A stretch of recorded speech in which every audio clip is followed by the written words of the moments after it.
Hey, what's up, everybody? Wins? Rare alert. How's it going, y'all? Happy Monday. It is time once again, although today's gonna be a slightly different stream than what we're usually doing around here. There's a scam train in progress. It's already at level 3. So let me thank some folks while we're at it. Lagaloy, thank you for the 88 months. Rachel, thank you for the big 110. That's a lot of months. Arctangent X, thank you for the 60 months. Tuchao, thank you for the 21. Garcia Incident, thank you for the 99. KLF 99. Dark Witch Claire, thank you for the 85. And also thank you for the biddies. Thank you Shaxpert for the 100. Dodecalope for the 100. Orange Ray for the 100. X17 with the 100. And Shaxpert again with the 100. I think that adds up to 200. I think I know how to do math. Thank you very much, y'all. Hope you get a... They haven't added any new emotes in a while, have they? I wonder when the next the next batch drops. Anyway, it is Monday. We finished. Matlock wins! Prowl, thank you for the 35 months. I'm gonna have to watch that episode. He was talking about that. I haven't. Nobody ever uses that fucking emote. Feel like just remembers. Oh yeah, we have that emote.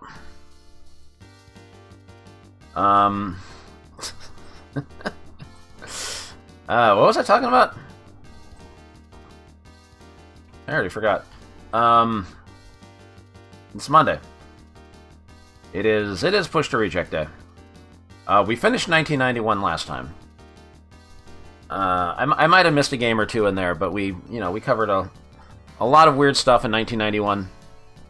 A lot of there were a lot of games. It took a while to get through. And as is usually the case, I like to start off each year in this in push to reject with talking a little, and it's kind of turned into talking a lot. about what happened in that year, because I think it's important, because I kind of consider this as kind of a chronological look through the arcade industry in general. Yeah, nothing of value happened in 1992. And it's good to get some perspective on what was the big deal in arcades at the time. So we spend a little bit talking about that. I'm thinking I might actually play a few of the games today. I think I did that once where I did a bunch of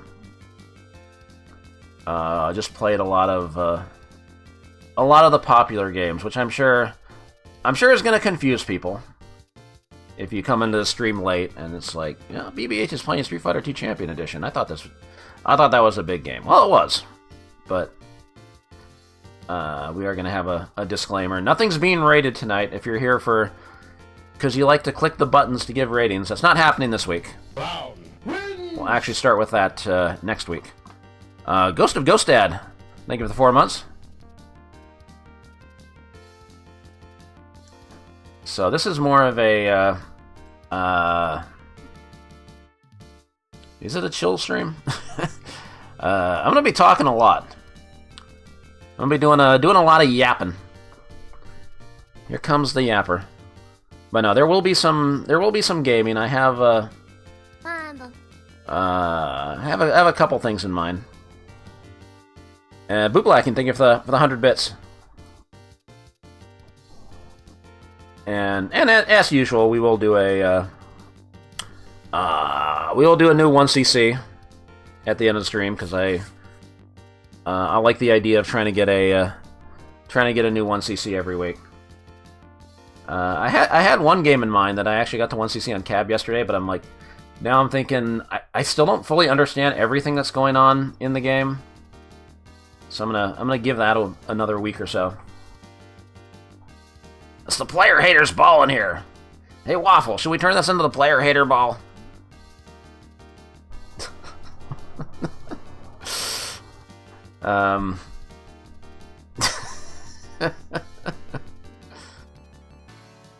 fuck, Doc? Anyway, so the Midnight Resistance ones, they say, yeah, that's a Data East at some of their most unhinged in that final stage. And I also feel like I want to talk a little bit about some specific memories I have of 1992, because that was like a very formative year in the local arcade scene for me. I've kind of mentioned that some of the things that happened with local arcades around then. I've probably talked about it in other games, but you know, fuck it, I'll do it again. And it really kills me that like I don't have like pictures of those old arcades, because you know, you don't really digital cameras weren't around back then, and you didn't really think to take pictures, so it's hard to document the stuff, and it kind of bums me out because I always feel like these things should be remembered. So sometimes the best you can do is just retell what you remember, right? And hope to God like somebody shows up with a camera. Like maybe there's video footage. I can't even find. I couldn't find like anything. So that's always kind of unfortunate. If we knew then what we knew now, I think those times are never going to end. But you know, they're good memories. It's always, I don't know. I just want to talk about those a bit. So I couldn't believe we had a picture of that. That's still one of the craziest things. It all came screaming back to me. Anyway,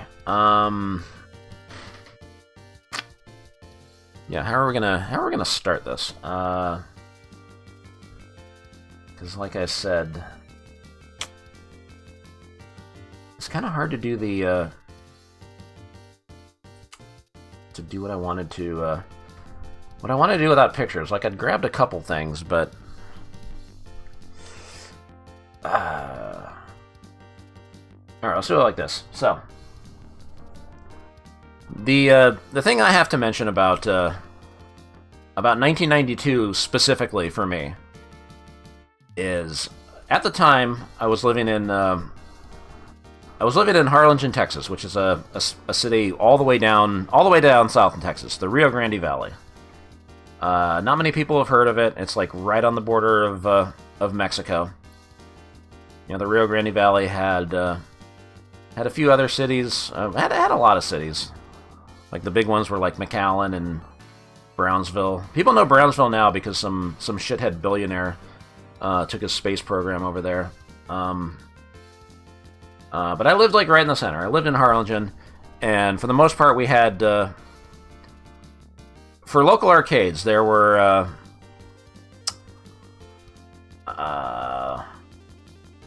you know, you had the mall, you had the gold mine at the mall, which was later became a Tilt. But that gold mine arcade had been there since at least the 80s, as long as I can remember. And you know, the gold mine had that was the first place I saw Street Fighter 2. They also had a Neo Geo 6 slot. They had a lot of things. They had a lot of things that weren't at the other big arcade in town, which was called Atlantis. And Atlantis was kind of on the other side of the town, right next to pretty close to the elementary school I went to at the time, which is kind of funny. It was right next to there was like a movie theater, but then that ended up shutting down. But Atlantis was where my dad took me, like every Saturday for like a couple hours, and yeah, my dad would actually played a few games too. Like he really liked Arkanoid, he really liked Operation Wolf. But then eventually, like I kind of just got dropped off there, and he went to go do some other stuff.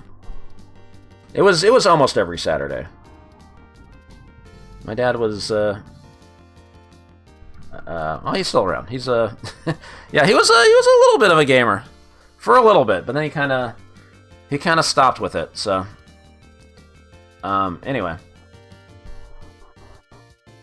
and it always kills me that I can't find like any pictures of what the Atlantis arcade looked like. Like it got to the point where I went into Google Maps and it's like I'm just like looking at where it used to be, and it's like that building back there, that 713 Southwest entrance. It's like a call center now or something, and that movie theater was like to the right of it.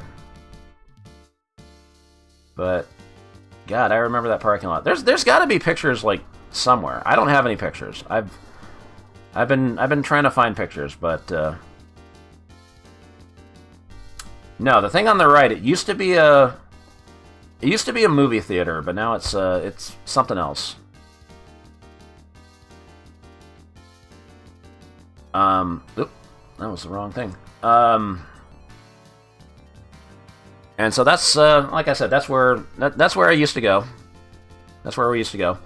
And then like one day, it was. I'm still not 100% sure on the time frame on this, because part of me thinks it was the end of '91, but I'm pretty sure it was early '92. It was like winter.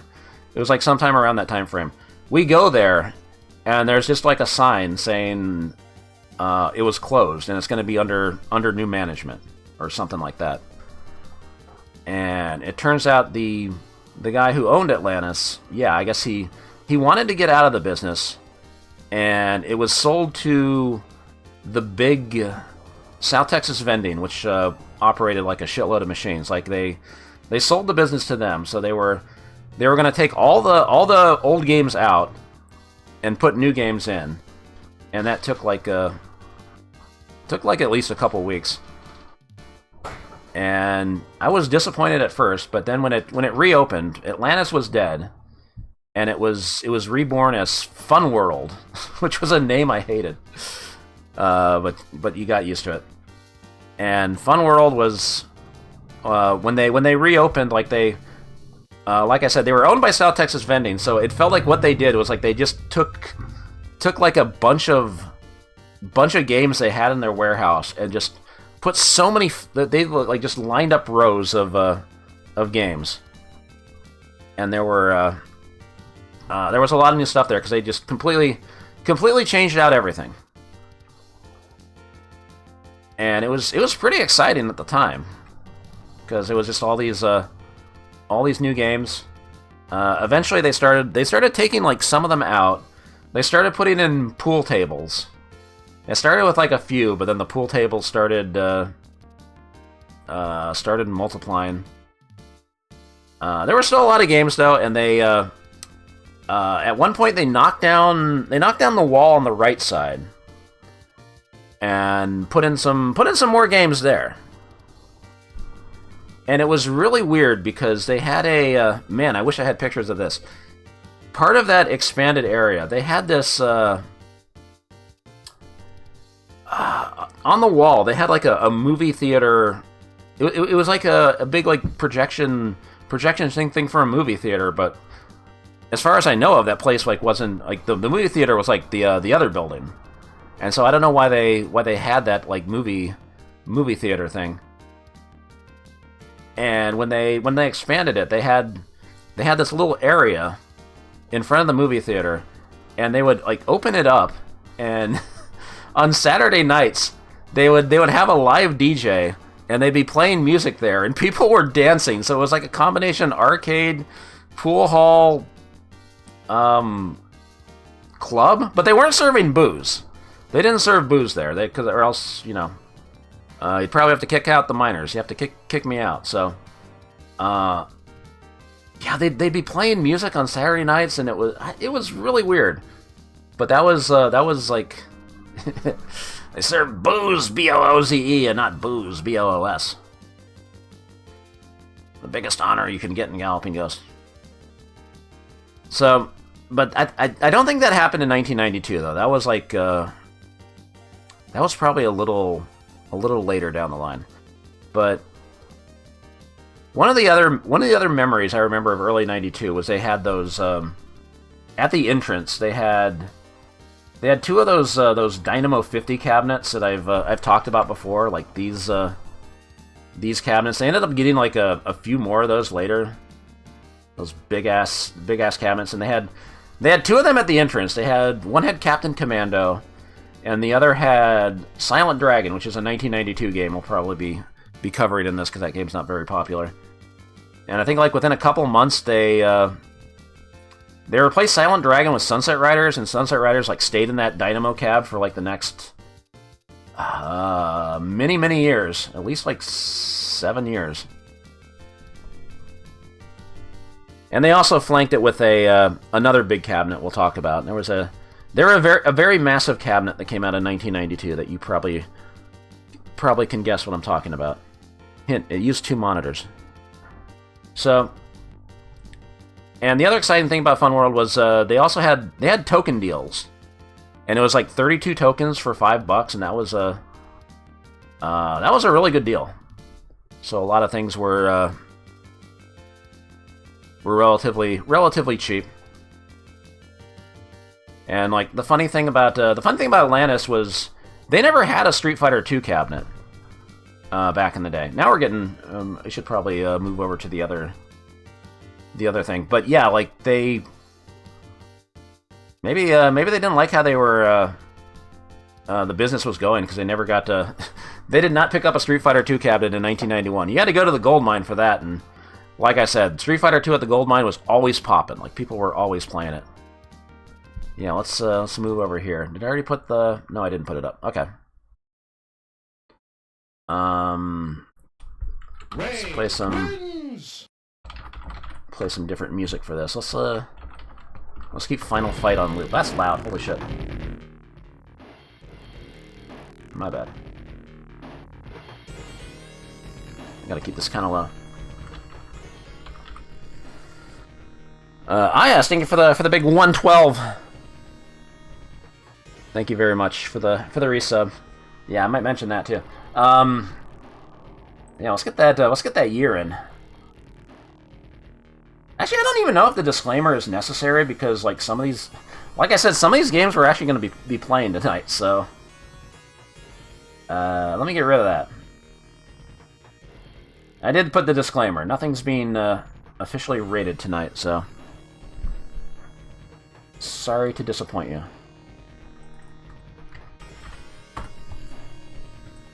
1992. Yeah, so obviously, going back to 1991. Oh shit, now this looks weird because I don't have the thing at the top. Maybe I should keep it. Where'd it go? I guess I could resize it. So yeah, like I said, 1991 was all about Street Fighter II. Obviously, there were some other games that did well, some other big games, but Street Fighter II kind of completely changed the arcade landscape. It got a lot of people talking, and most importantly, like all the competition for Capcom, they were kind of realizing we need to get in on this. Because Street Fighter II was kind of running almost uncontested through all of 1991.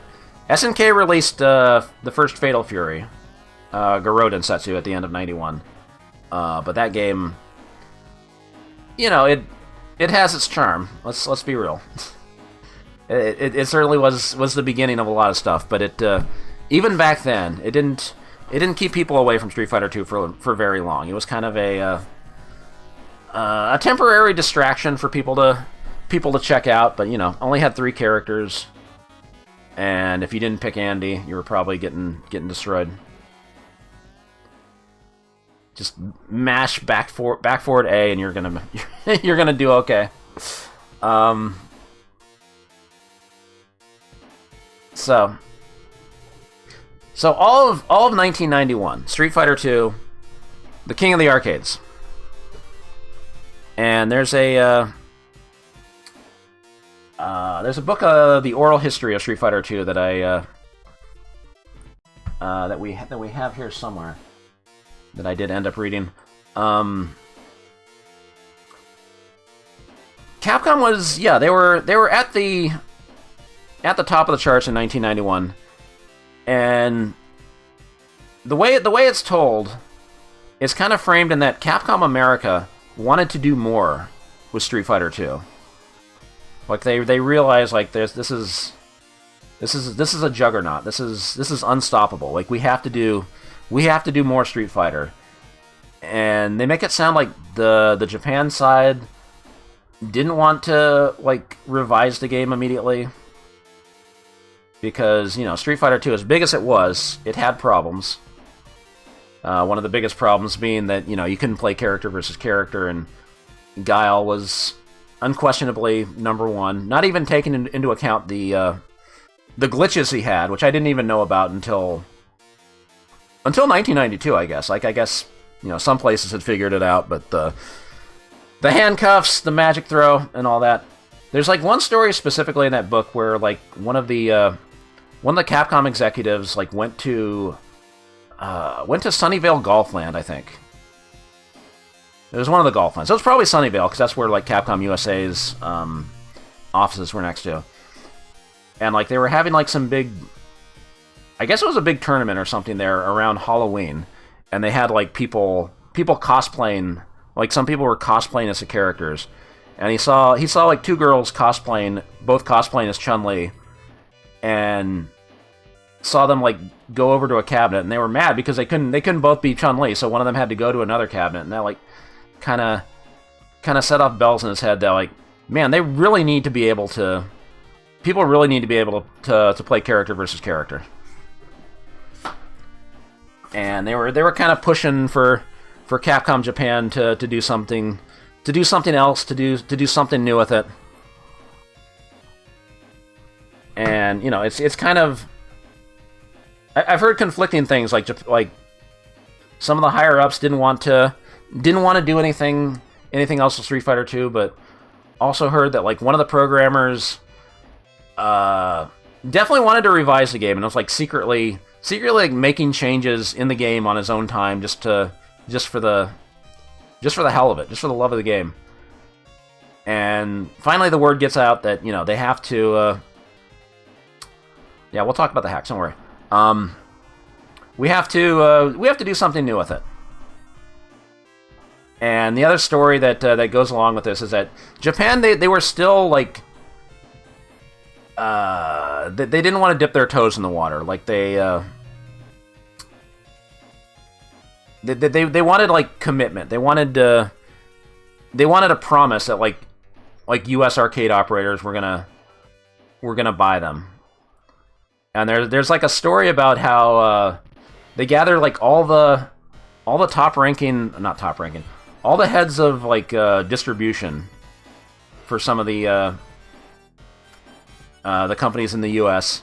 and we're like, we want to do a new version of Street Fighter, but we don't want to do it unless we get like how many pre-orders did they want? Was it 500 or 1,000? Let's say 1,000. We want like 1,000 pre-orders of this new version of Street Fighter 2. But only if everybody agrees to it. And they go to like the head of Betson, and they're like, how many can we put you down for? And they're like, yeah, we'll take 1,000 of them. Like everybody knew that like you put Street Fighter 2 on anything, it's gonna be fucking huge. And it was like, yeah, we'll take 1,000 of them. And that was that. Yeah, that Betson, the ruiners of US DDR in the mid 2000s. And so, sure enough, I had to follow it up with a new version, the version that adds character versus character and makes the bosses playable. Oh yeah, Street Fighter 2 was big in Japan also. Like Gamest organized like a national tournament for it and shit. Let me zoom in on this. Thousands of phone calls and letters from players in America and Japan. So yeah, it makes it sound like, yeah, like even in Japan, like people wanted to, people wanted more. People wanted to be able to play this, and yeah, that's what the original dedicated cabinet looked like. It was kind of like the what was called the Big Blue that a lot of the later CPS2 games showed up in. Yeah, 50 new matchups, and one character has a new move, and all that. Let's. I'm still blabbing about this game. I should actually like play a little bit of this just to. Because we kind of have a lot to talk about, right? We'll play a little Street Fighter 2. Because I was excited for it. Man, I gotta fucking fix the game name and shit, too. Oh my god.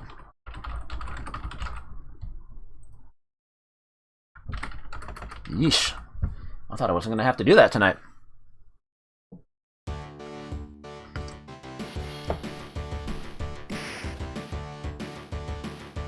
Let's see, audio. Pretty good.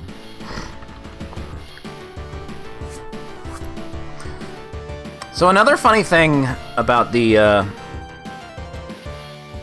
when Street Fighter 2 Champion Edition was in development, apparently the US side, they wanted to enforce making it so that you had to spend 50 cents to start and 25 cents to continue, and then like not even giving the players an option, or not even get the operators a chance to be able to lower the price on it.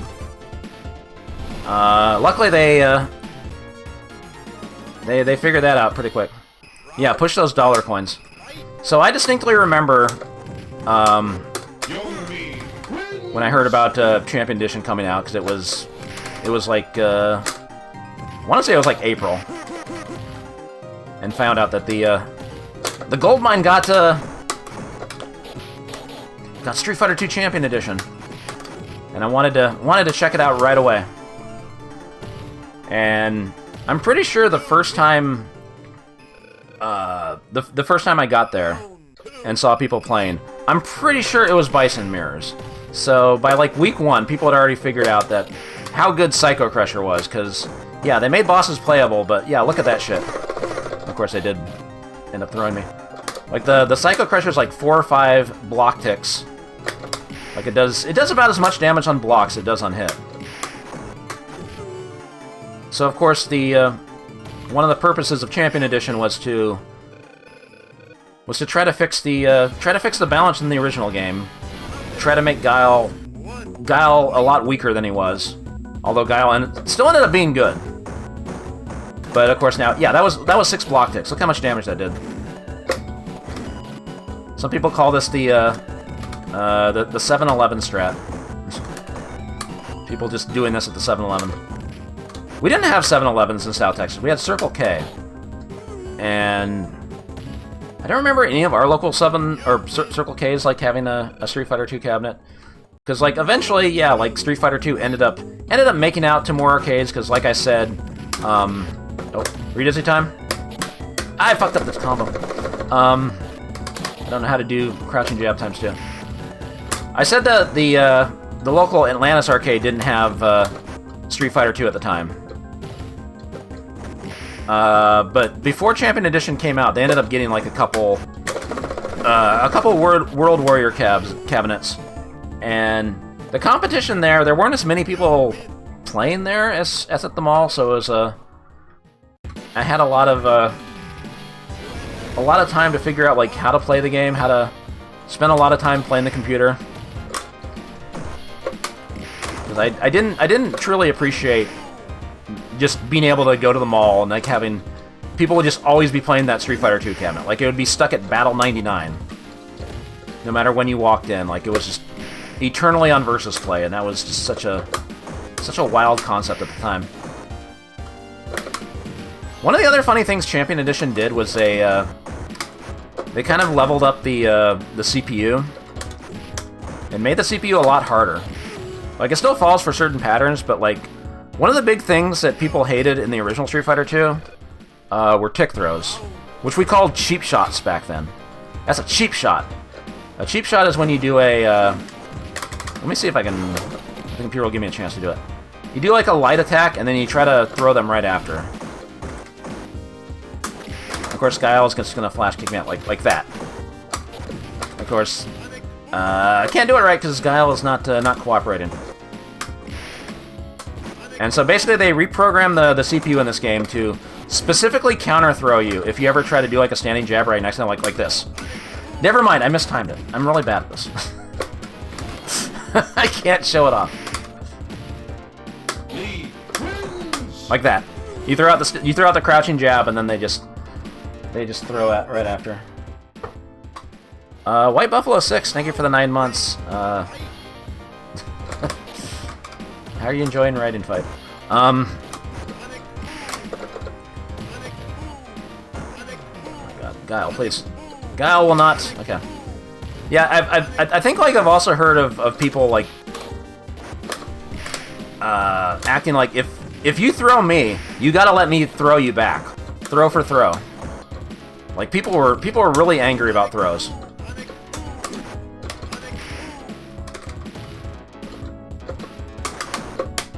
Hey, I actually got a tick throw off, kind of.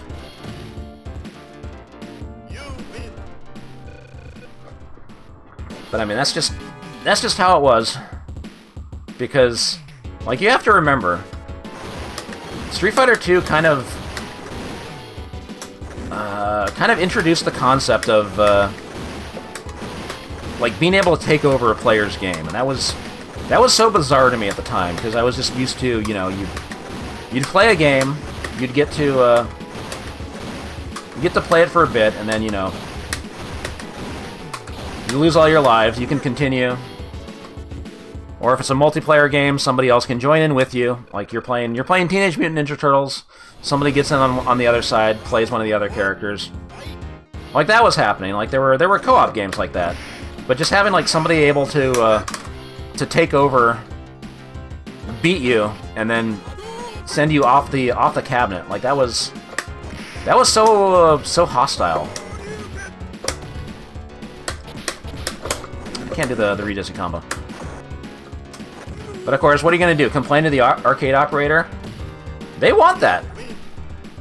That's why this game was such a big deal for arcades, because you had these games that had like turnover time of like 2 minutes per credit, which is like one of the optimal things you could have an arcade do if you're the operator, because you want the player to feel like they got their money's worth, which they certainly couldn't with this game.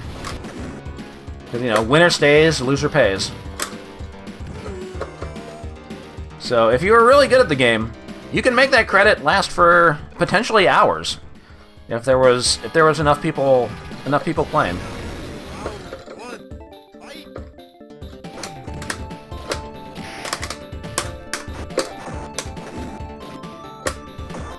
And so obviously Street Fighter 2, that's the Street Fighter 2 Champion Edition. It was destined to make a shitload of money. Keep Capcom in the at the forefront of the arcade earning scene in 1992. Like nothing was gonna bring them down. Like even if competitors like came up, it was Street Fighter 2, and nothing's gonna ruin like the perception of Street Fighter 2, and they're gonna make a lot of money. Or so they thought. I'm not gonna play all the way through this.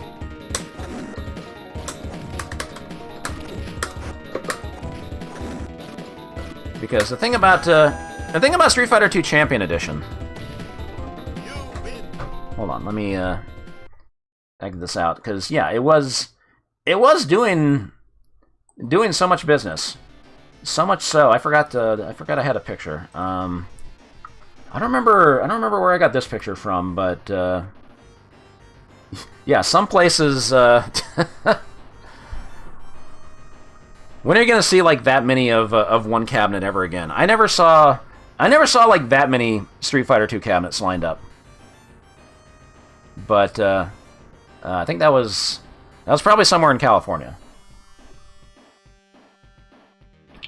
It says Los Angeles. Learn to read, BBH. So again, it seemed like if your arcade could buy Street Fighter 2, you're gonna make so much money. And Capcom could not meet the demand for it. And that's where we enter in the that's where the black market enters in. We do have to talk a little bit about the bootlegs, because there were. I think this is important to tell because there's a lot of misinformation about what happened, about how many fucking versions of Street Fighter 2 there are, because everybody just says Rainbow Edition. And like there's like a video on YouTube saying how Street Fighter 2 Rainbow Edition inspired Street Fighter 2 Hyper Fighting and all that. The reality is there were a lot of bootlegs. It wasn't just Rainbow Edition. Because when Fun World, because like they ended up getting like a regular Champion Edition cabinet in like April or May or something like that, and then by the summer they had like 3 or 4 different bootleg versions. And when they installed that bootleg version, it's like, holy shit! You can do special moves in the air. You can do you can do a lariat with Zangief and then do a spinning clothes driver and spinning clothesline in the air and then spinning pile driver. I can't even speak. I'm so excited. There were shut up, Semo.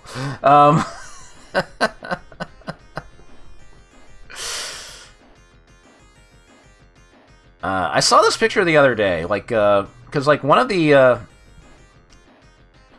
some of the boards that were floating around,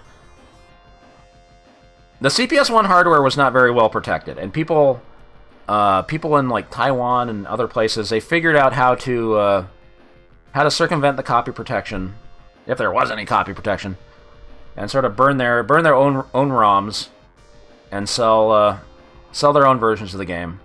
And that's what led to the CPS2 hardware having such really difficult encryption to crack.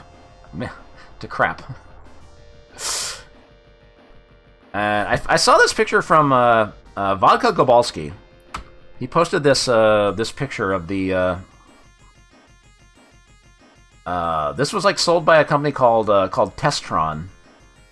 The accelerator hack for Street Fighter 2 Champion Edition, which was not sold as an all-in-one board. It was a parallel board that added on to the original version. Let me zoom in on this because there's also for some reason there's like a letter that came with it.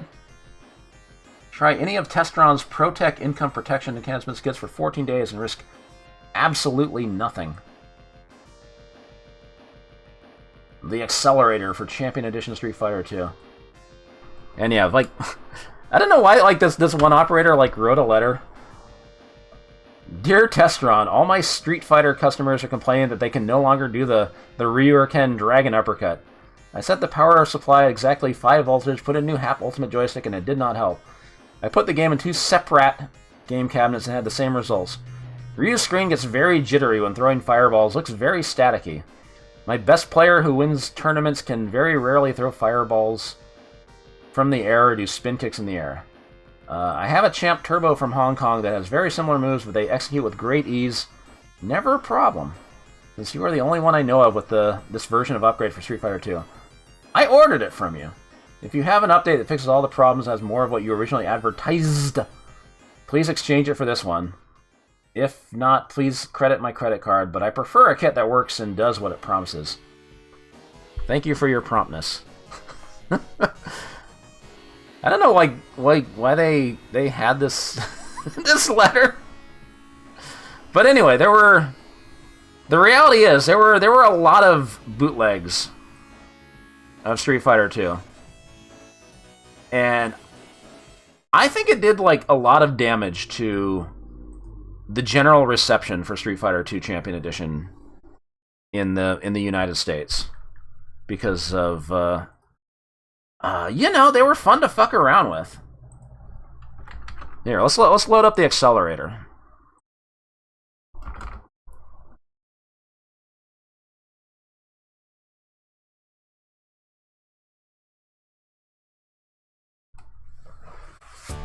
Oh, it's like shaking. Accelerator! And this was one of the, I want to say this is one of the bootlegs that that Fun World got, because there's one specific thing I remember about this.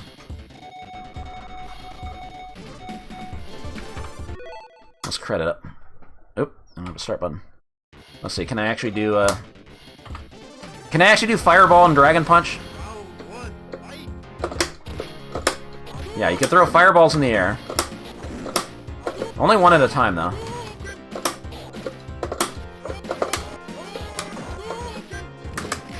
But yeah, as you can see, it's fast. It is kind of hard to do a Dragon Punch now. So this isn't the version where you can... Yeah, I guess you can do that. It is very hard to do a Dragon Punch. So I guess the line of thinking here is, you speed up the game, matches go faster, and that means more money is coming in. Like, other than the speed, this is like a little on the tame side, because you have like slower fireballs that you can kind of use to like do stuff. It is very fast though. Let me reset. Pick Blanca.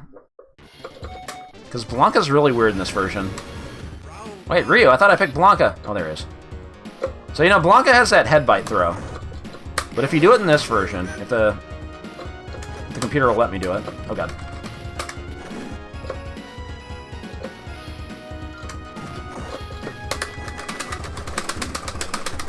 The head bite turns into this weird, like, slow-mo Dragon Punch.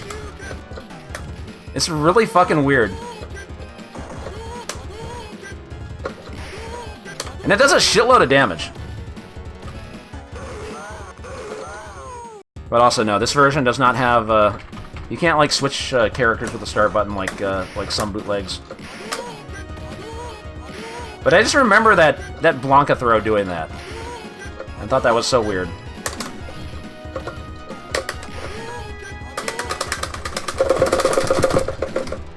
It does, like, half-life.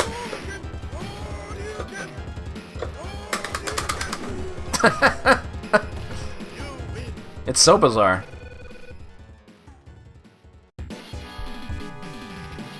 Okay, let's play the... Like I said, this is the version that everybody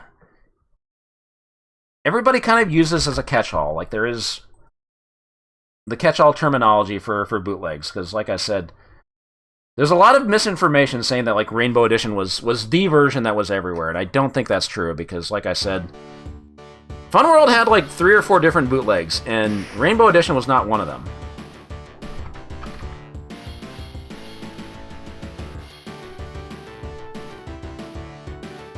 I think I'd heard about it like being at a movie rental place, but I didn't get to play it. So of course the big deal with this one, well, there's a lot of big deals, I guess, but yeah, you can... There's no fireball limit. You have homing fireballs. A light speed hurricane kick. Mid-air special moves. A really far-ranging Dragon Punch. And when you press the start button, you can switch characters. So you can create, you can go through all 78 matchups on the fly.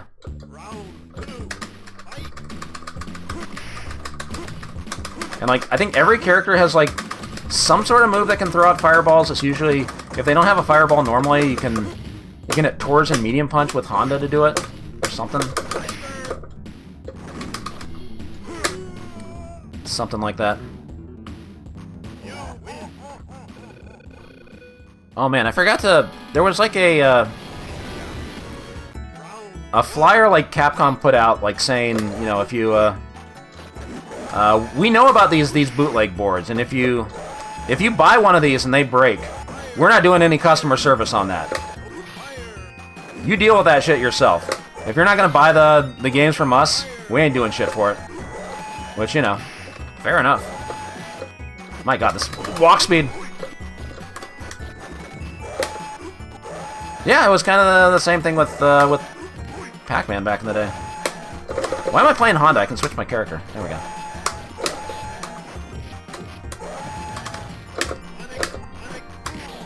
So here was the problem. Yeah, these games were fun to fuck around with against the computer, but for the sake of serious competition, like, this shit sucks.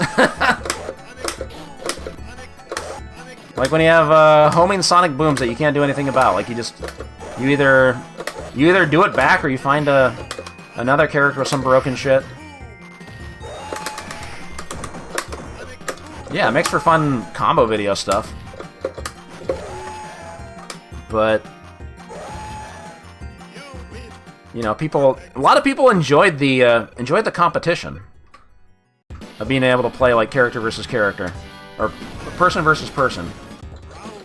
But I think this was doing damage to the to Street Fighter 2 in general, because when the regular Champion Edition boards like disappear and get replaced by these bootlegs, you know, the arcades think this is going to be this is going to breathe new life into a game that was already doing well. Like Street Fighter 2 Champion Edition had just come out. Like it was still doing well. Like there still wasn't like much in the way of competition yet. And now players are getting scared off because why are you going to bother playing somebody that just throws Sonic Boom after Sonic Boom after Sonic Boom after Sonic Boom? Or whatever. And then there's Kario Edition,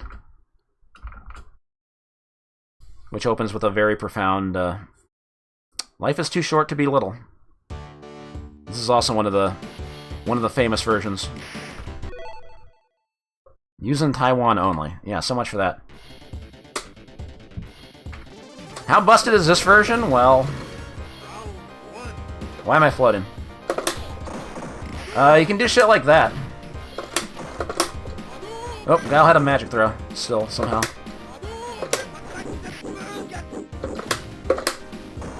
Yeah, let's just put a wall of Hadoukens out. Fuck it. Where's the box going? Bye, box.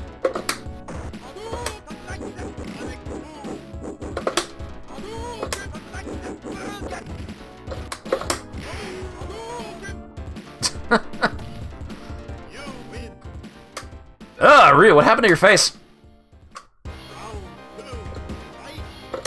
This game is like just barely hanging on. Like it feels like it's just gonna break at any second. Oh, you're so dead. Oh, guess not. Oh right, this is the one with oh yeah, you can recover out of hit stun in this version. Combos aren't real. Why not just get out of it?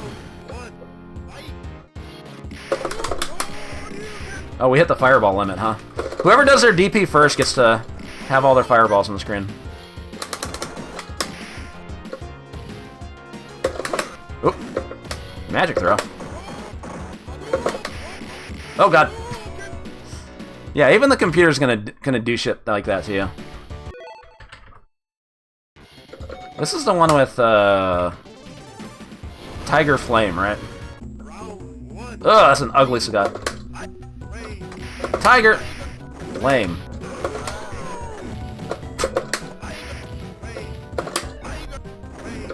Tiger Flame. Throws are so fucked up in this version. Yeah, the clouds are zooming. At this point, they're just changing whatever they can change, right?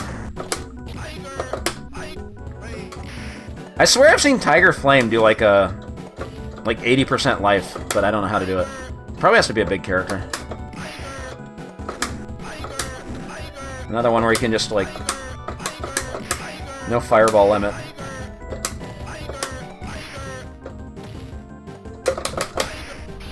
Tiger! Flame! Goodbye, Blanca. Was this one of the versions? Hold on. Is this one of the versions where Zangief can do spinning pile driver in midair? I think it should be. Oh yeah, it plays Honda's ending music on his stage now for some reason. Yeah, just interrupt hit stun with a spinning pile driver. Yeah, there we go.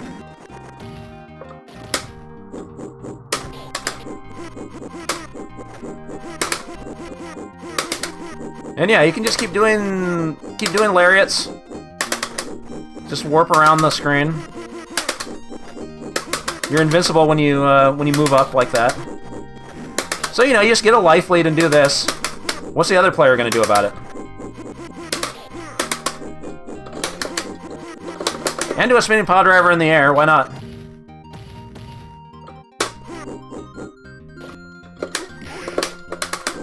Just escaping hit stun. Hold on, I need to... I'm gonna need a macro for this.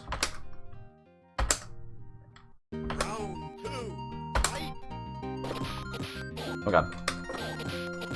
Ah! I'm getting juggled!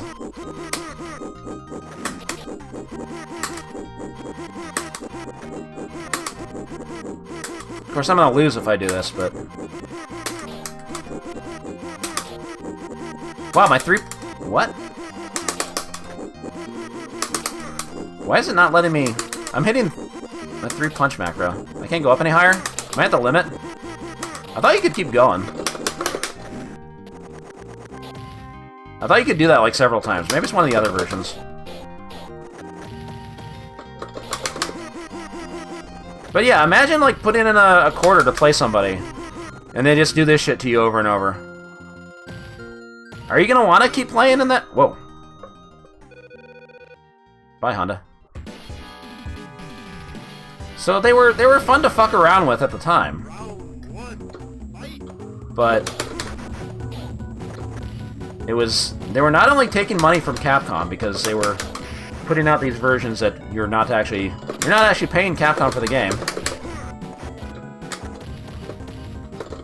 But I feel like it was also like kind of damaging the reputation of Street Fighter 2 in general.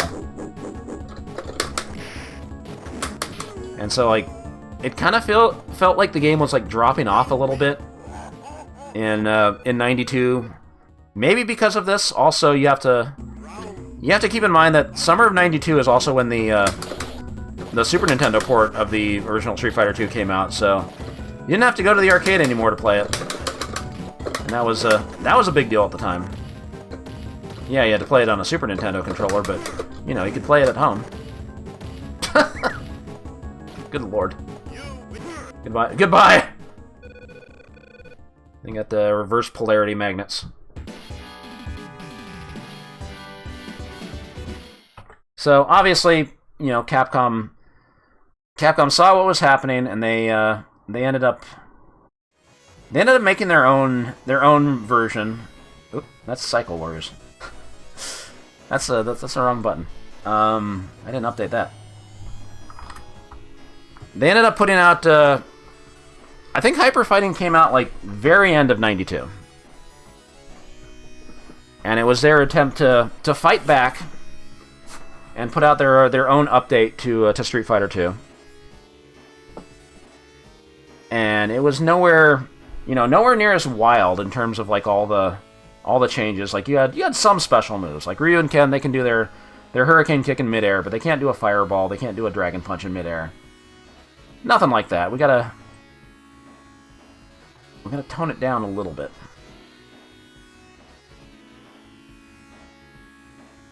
But obviously the big deal at the time was making it faster, because again that makes that keeps the money coming in faster, and the matches don't last as long. And around where I lived, it didn't feel like anybody really cared about Hyper Fighting. Like, Goldmine didn't get it. Fun World got it, but it felt like nobody was really playing it there. It was just like, you know... Kind of seemed like everybody had moved on. Now, obviously, Hyper Fighting would end up getting a Super Nintendo and Genesis release in summer/September of '93, and you know that ended up doing pretty well for them too. But it definitely felt like this was like the start of people feeling like a little fatigued with Street Fighter 2 and wanting like something slightly different, I guess. I mean, nowadays, Hyper Fighting is like pretty highly regarded. It's like there's a hardcore contingent for it on Fightcade, you know,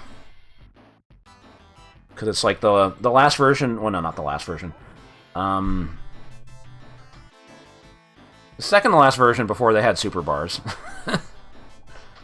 It's just nobody plays Super Street Fighter 2. We'll complain about that in 1993. We're getting ahead of ourselves. But that was... Hyper Fighting was basically Capcom's attempt to minimize the damage of the bootlegs, and like I said, it does have some crazy stuff. Blanca's vertical ball, you never gets anything like that ever again. Zangief's kick lariat being lower body invulnerable, which was that a James Goddard change? I think it was James Goddard was with Capcom, and he pushed for them to put it in the game because he played Zangief and he wanted Zangief to be really good. So obviously he was biased and wanted wanted Zangief to have this ridiculous kick lariat. He never got that back either. So they were definitely experimenting a little, but they used to be able to go wild with that stuff. Okay, before we move on, we also have to. What else was Capcom putting out in '92? We're gonna kind of skip these games, like, because they put out a beat 'em up called Warriors of Fate, which was not super common in the United States. I think it was probably bigger overseas. Has a big fan base in Asia, especially in China. That's probably not much of a surprise. A lot of people who do challenge runs of the game. A lot of hacks of this game that are online. Yeah, I did get the 1cc on this fairly recently, and I was extremely happy about that, because this game is not easy. So that was really cool. I didn't see any... No, I didn't use Archer. I used Portor, aka Guan Yu. But no, this game, people know about it. Like it's got a big fan base on the internet. I don't think we can cover this in Push to Reject. It is enough of a known entity at this point, I suppose. It's a tough game. And I kind of wondered if this should have been on Push to Reject, but Capcom put out a shmup called Varth, which is a long-ass game with like 30 stages. Takes like an hour to play through. Didn't really get home ports at the time, so maybe it was eligible. Saw it briefly in like the play meter list, so... Nah. It's kind of borderline. I don't know. Maybe it counts, maybe it doesn't. And one game I know people were maybe looking forward to in this series, but we mentioned last week. This was like one of the only Japanese quiz games that Capcom like fully localized. Quiz and Dragons. I'm gonna remember to take the game name down. Maybe not the most common arcade game in the U.S., but it's one that's a very distinct game. that didn't really have much competition in the way of quiz stuff in the U.S. Like there might have been like I don't think those touchscreen games were out yet. Were they? Maybe they were. I mean, I've seen a couple of them. They have one at Game Center. We were there yesterday. Yeah, I guess there were the Trivial Pursuit games were in the mid '80s, but those were developed in the U.S. developed in the U.S. But this was an English localization of a Japanese-made quiz game, so they had to come up with all new questions, and that's a lot of effort, and obviously not one Japanese companies really bother to do most of the time, like pretty much all the time. So it was cool they brought it over. It's a very long game. if you're trying to finish it, also there's usually takes like an hour. You get asked so many baseball questions in that time. Almost tempted to start the game up and see how long it takes to get a baseball question. The Amazon's hot? Hell yeah.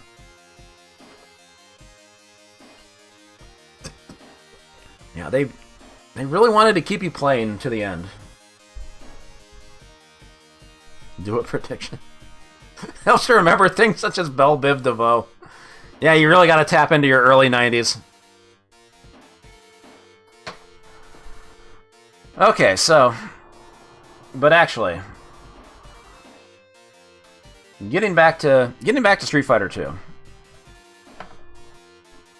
Getting back to fighting games. You already know. You already know what came out in 1992. That ended up being a gigantic deal. Mm-hmm. We should probably play a little of this.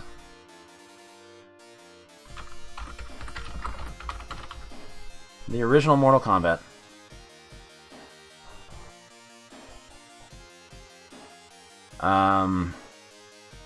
Yeah, let me, let's start up the, one of the early versions. Because there were some, oops, that's the wrong window.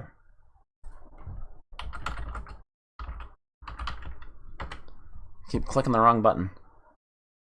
No, this was 92. Okay, another pet peeve of mine.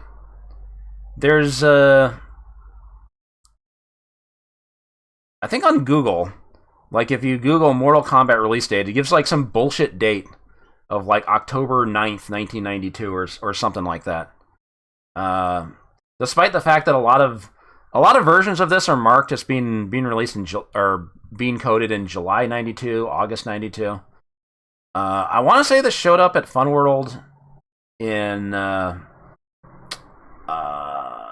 it was either August or September.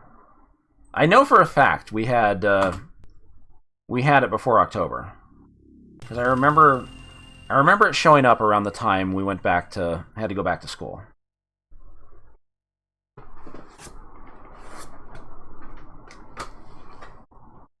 Yeah, it was definitely in arcades before October 8th, 1992. And like I said, we lived in South Texas. Like this was not a this wasn't like a location test for it or anything. Nothing like that. That's so weird. It's set to 1 credit, 2 coins, 3 credits, 4 coins. That's like pinball pricing. This is like one of the early versions. I gotta try to do the...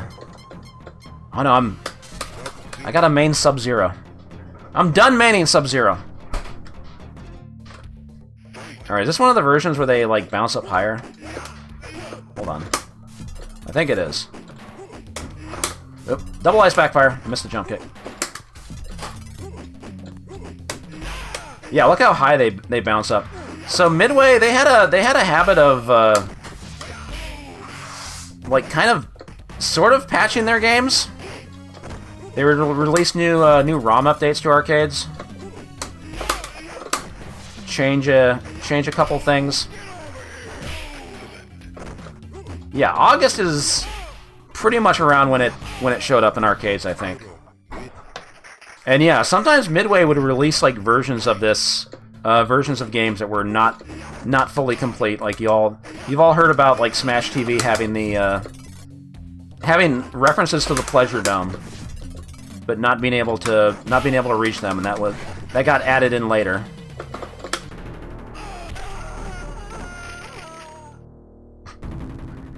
And of course, this was the big deal about Mortal Kombat, the blood and gore, the fatalities. When this game came out, when it hit Fun World, like obviously nobody knew how to do any of this shit. It also, I want to say it didn't really get that much play immediately because they were charging like 50 cents to play and continue. I mean, like I said, Fun World did have that token deal where you got 32 tokens for $5, so it was. You do the math, it works out to a little over 25 cents. It's like 28 cents or something like that.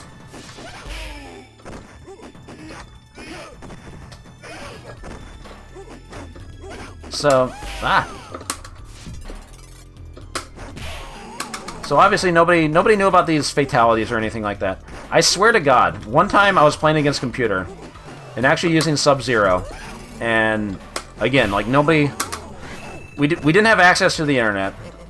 Not many people had access to the internet, and I started like mashing forward, and I started like mashing all the directions and hitting high punch, and I did this fatality on accident. I was like, holy shit! And freaked out. But I had no idea how I did it, and I would always just like kind of mash it and try to see if I could get it.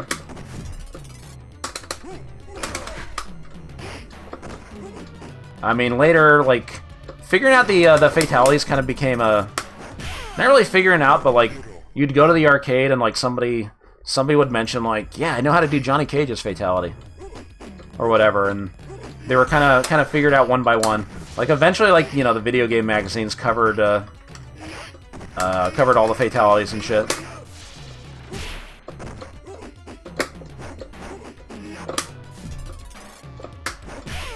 This isn't one of the versions where you can. There's one version where uppercuts like recover faster, and I don't think we had that version. This might have been the version we had. This is prototype 9.0, but there's like nothing. I don't think there's anything dumped between 4.0 and 9.0, and like.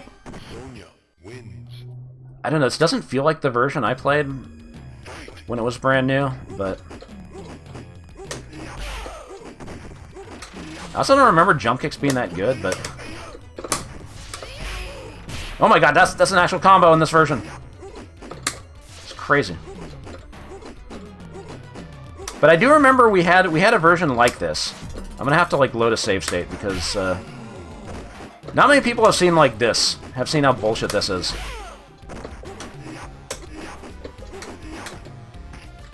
Also, yeah, this was, I guess the first version to have a whole juggle system. Technically, Champion Edition has it if you fight against Dalsum and you pop him out in the air. He has like one frame where he's vulnerable. That doesn't count. Where's my block button?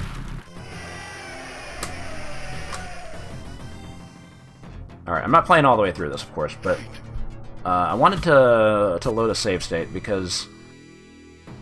Not many people have seen Goro in this version.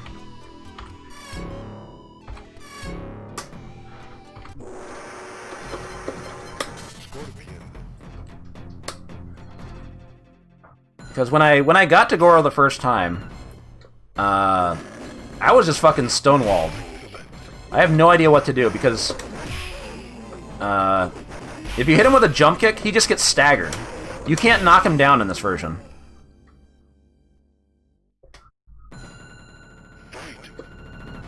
So he just kind of shrugs off the hit. Like I can get him with a spear, an uppercut, but then he just gets knocked back. So Goro is damn near impossible in this version.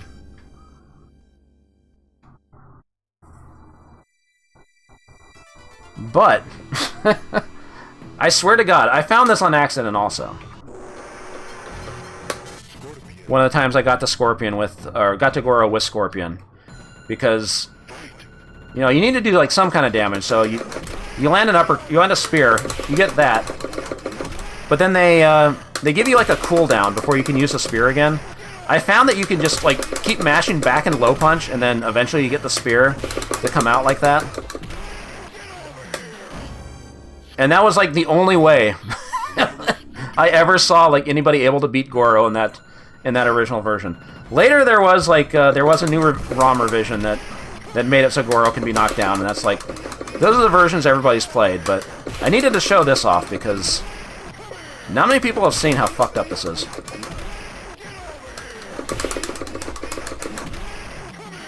To this day, it's the only way I know how to beat Goro in these versions labeled prototype. So I guess Midway kind of realized, yeah, our bad. We kind of made that a little too hard. And then, okay, you can't do that all the time. You get a little bit of mileage with it. He went sliding. Scorpion's like the only character I could finish the game with. Can't use spear. I can't believe that combos.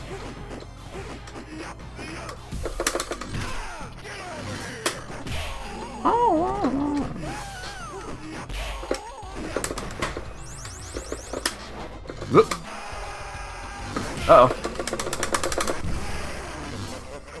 It's good.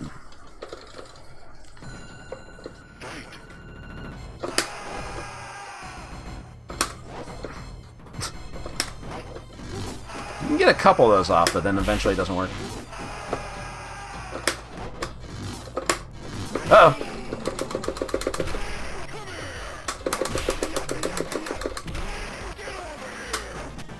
And in this version, when you kill Shang Tsung, it doesn't do that thing where all the characters, like, come out of his body or anything. He just falls down.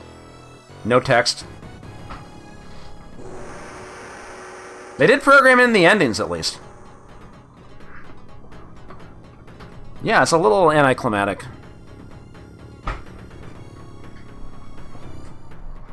But at least they put the endings in. It's more complete than, like, some of the, some of the versions of later games. There's like a green line on the side. What the fuck? They might have fixed that in later revisions.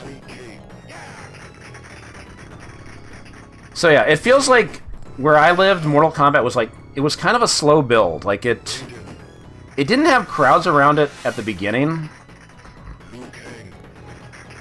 But I distinctly remember, like, a couple... What, Scorpion, what are you doing over there? He missed his mark.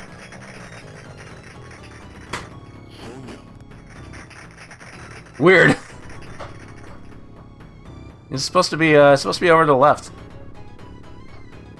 I distinctly remember, like, one weekend, they changed it from 2 tokens to start, 2 tokens to continue, to 2 tokens to start, 1 token to continue. And I just remember that weekend, that got a ton of people, like, playing it. And I ended up getting, like, a 45 win streak. And I was super happy about that, because, you know, the only way to get on the high scores in this game is versus mode win streaks. The game has a scoring system, it's not used for anything. Like, yeah, you get 100,000 for a fatality. Score means nothing in this game. The high score list has nothing for scores. It shows your score next to the win streaks, but it doesn't mean anything. If somebody has 10 wins and 3.3 million points, like the default score, and you get 10 wins and 5 million points, your score still goes underneath it. Whoever gets that win streak first has, like, the higher place. I don't know what Midway was doing.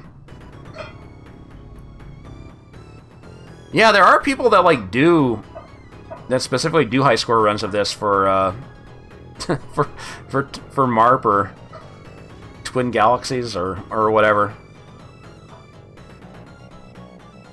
Yeah, you can't. Those wins don't count against computer. So I think when I saw that, like, that really hammered home the thing that, like, you got to be playing this game versus. I really want to play this game versus.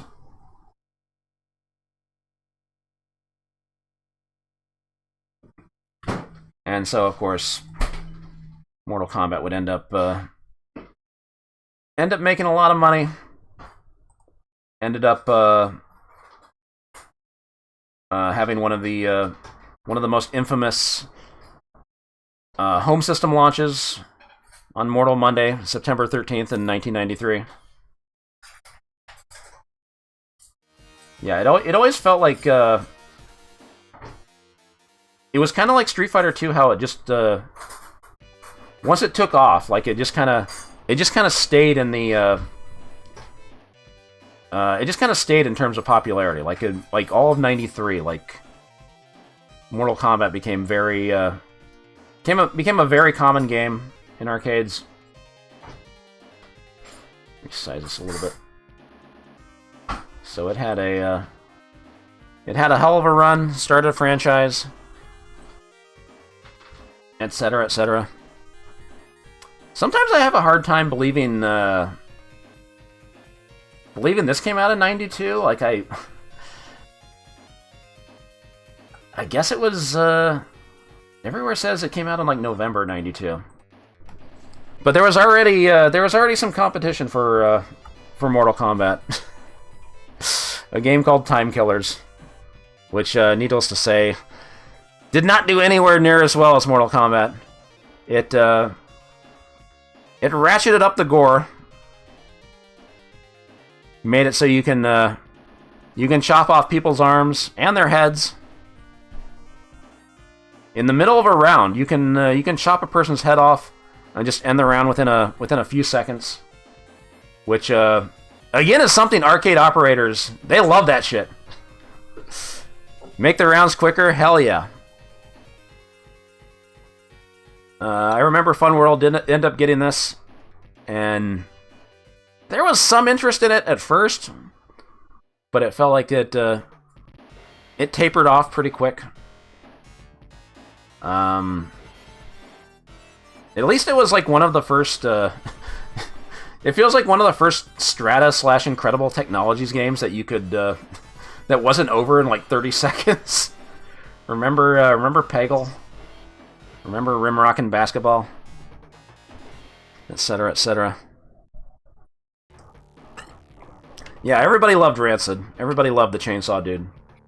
He was the most popular character by far. I played Orion because I saw somebody. I guess once you see the game, they finished it with doing that weird drill kick that Orion had, and I just kind of copied that.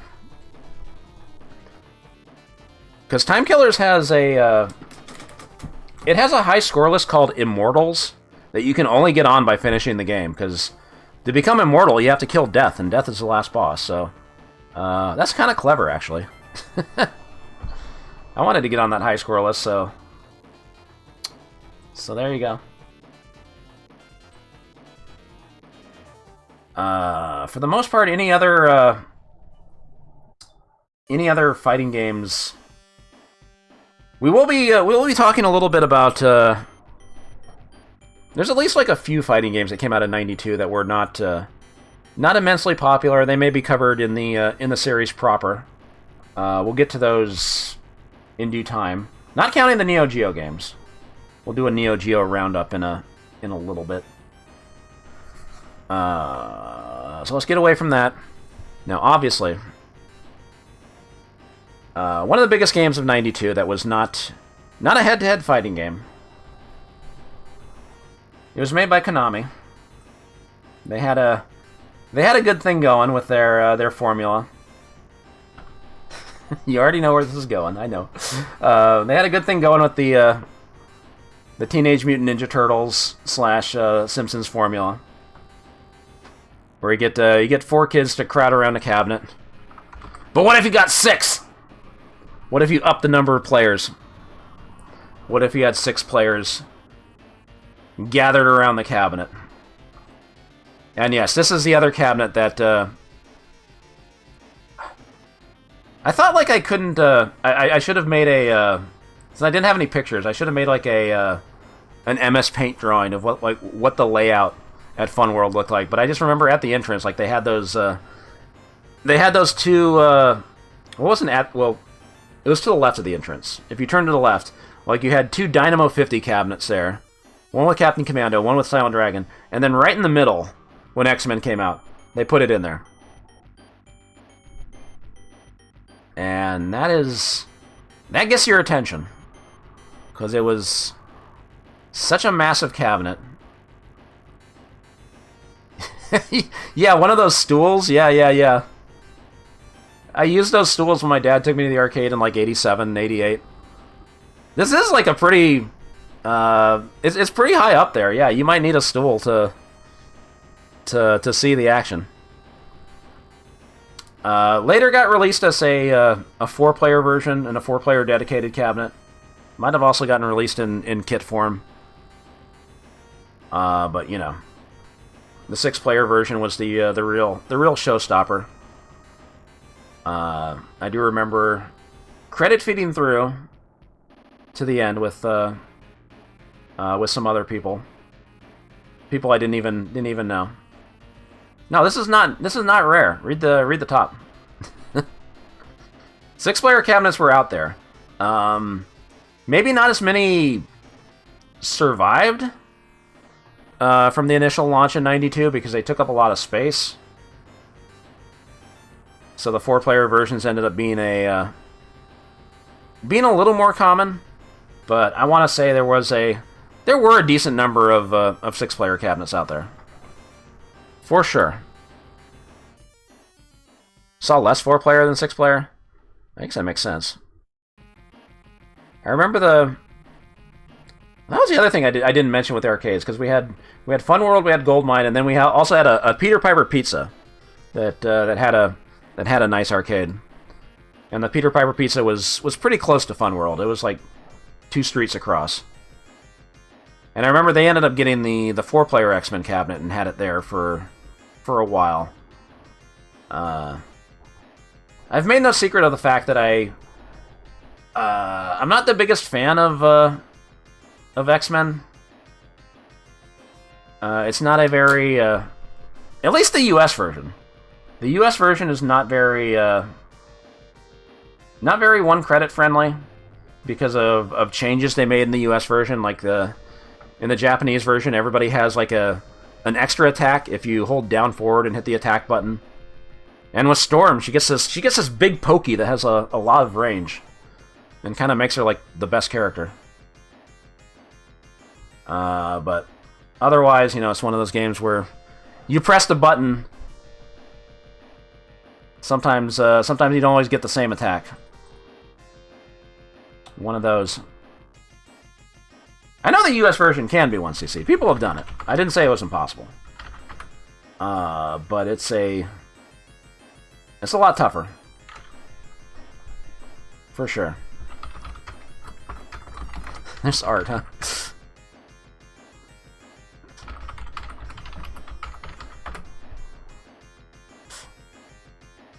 That was quick.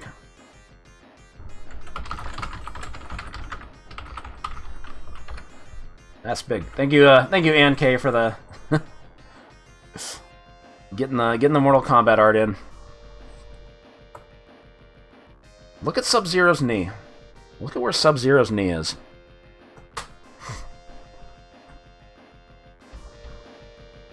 Thank you very much for that, Ann. Dazzler's best? I don't know if Dazzler was ever the best. I remember Funk Duck 1cc it with Dazzler, but I'm done maining Sub-Zero. So Konami, they didn't get any one-on-one fighting games out in 1992, but they were still putting cabinets out, and I've kind of been on the fence on like whether or not these games like qualify for push to reject. I kind of...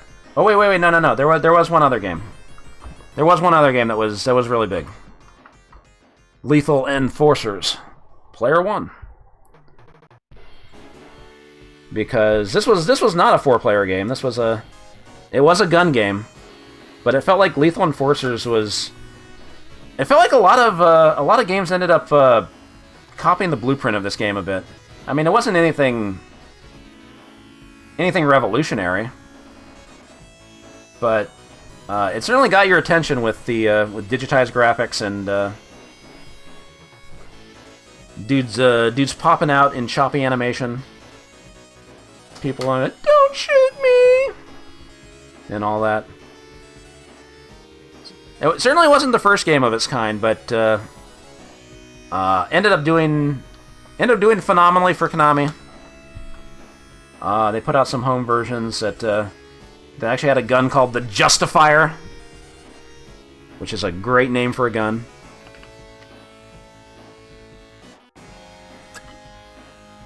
Never actually 1cc Lethal Enforcers. It's a tough game. I think it ranks up. I think as far as US versions go, it didn't really get ravaged the way like X-Men did. But yeah, I got followed up by an Old West sequel called Gunfighters, which was like 93, 94. Lethal Enforcers, big game. Really good, really good people on the cabinet art too. I heard that like the MacGyver-looking dude on the cabinet art like owned a copy of this and ended up selling it on Facebook or something.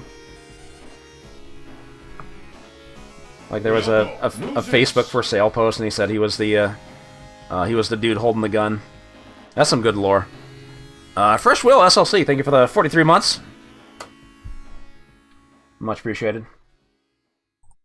I was gonna say the other games that are 4-player Konami games that I feel like people kinda know about, but they weren't like anywhere near as big as X-Men or TMNT.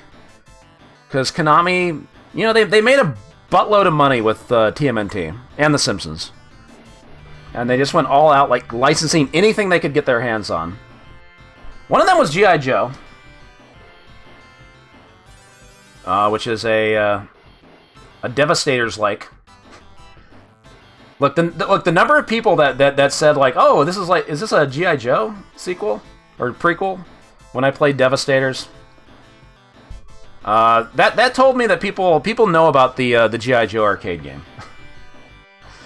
But even then, it didn't seem like it got anywhere near as much distribution as you would have expected, like a G.I. Joe game to get. Because I didn't see any when it was new. I saw it at in an arcade in Brownsville, and like it was like once I was able to drive, so it was like 95, 96.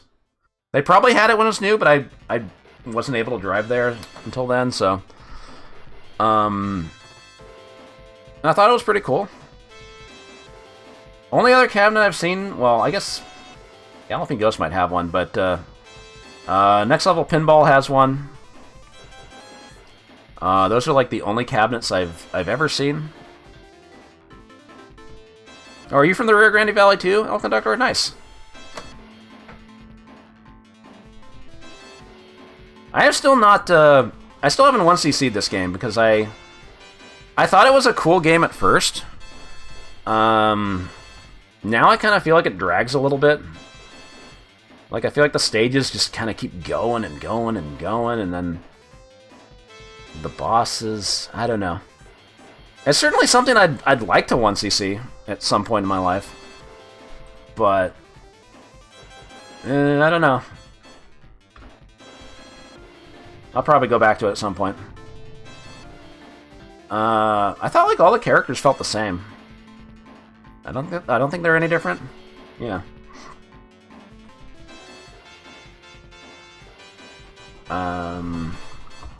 Anyway, G.I. Joe, it's certainly worth a play if you're a fan of the franchise. Also,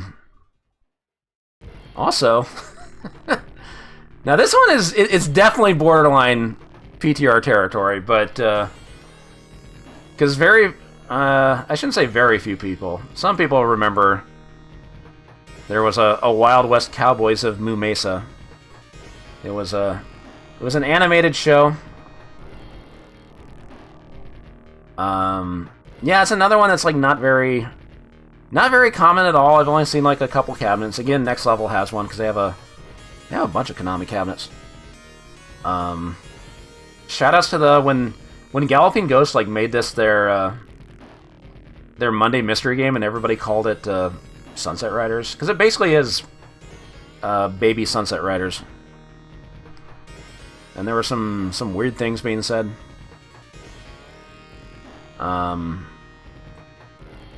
It's a pretty easy game up until the last boss, but there are patterns. You grabbed the wrong ROM, you'll see nothing but a flashing screen for the entire track mode. Yeah, I didn't know anything about the show. I never saw it. It's an okay game. And again, I'm ruining everybody's day by covering all these games here instead of actually playing them and push to reject. But you know, if you stream the Bucky O'Hare game on Twitch, you have like 20 people coming in and telling you, "Did you know this was like a continuation of the end of the TV series?" Yeah.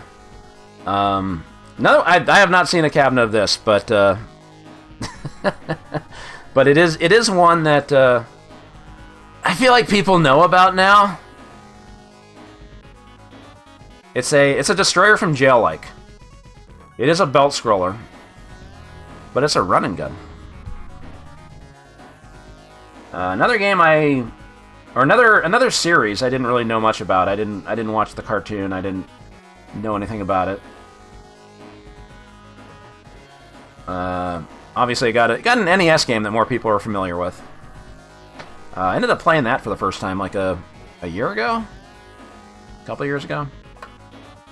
Yeah, I wish we got more Destroyer from Jail likes. That's a good genre. What do I have next in the slideshow? I got a peek. Okay. Ah! I reset the thing! Shit! There we go. Ryu jump scare.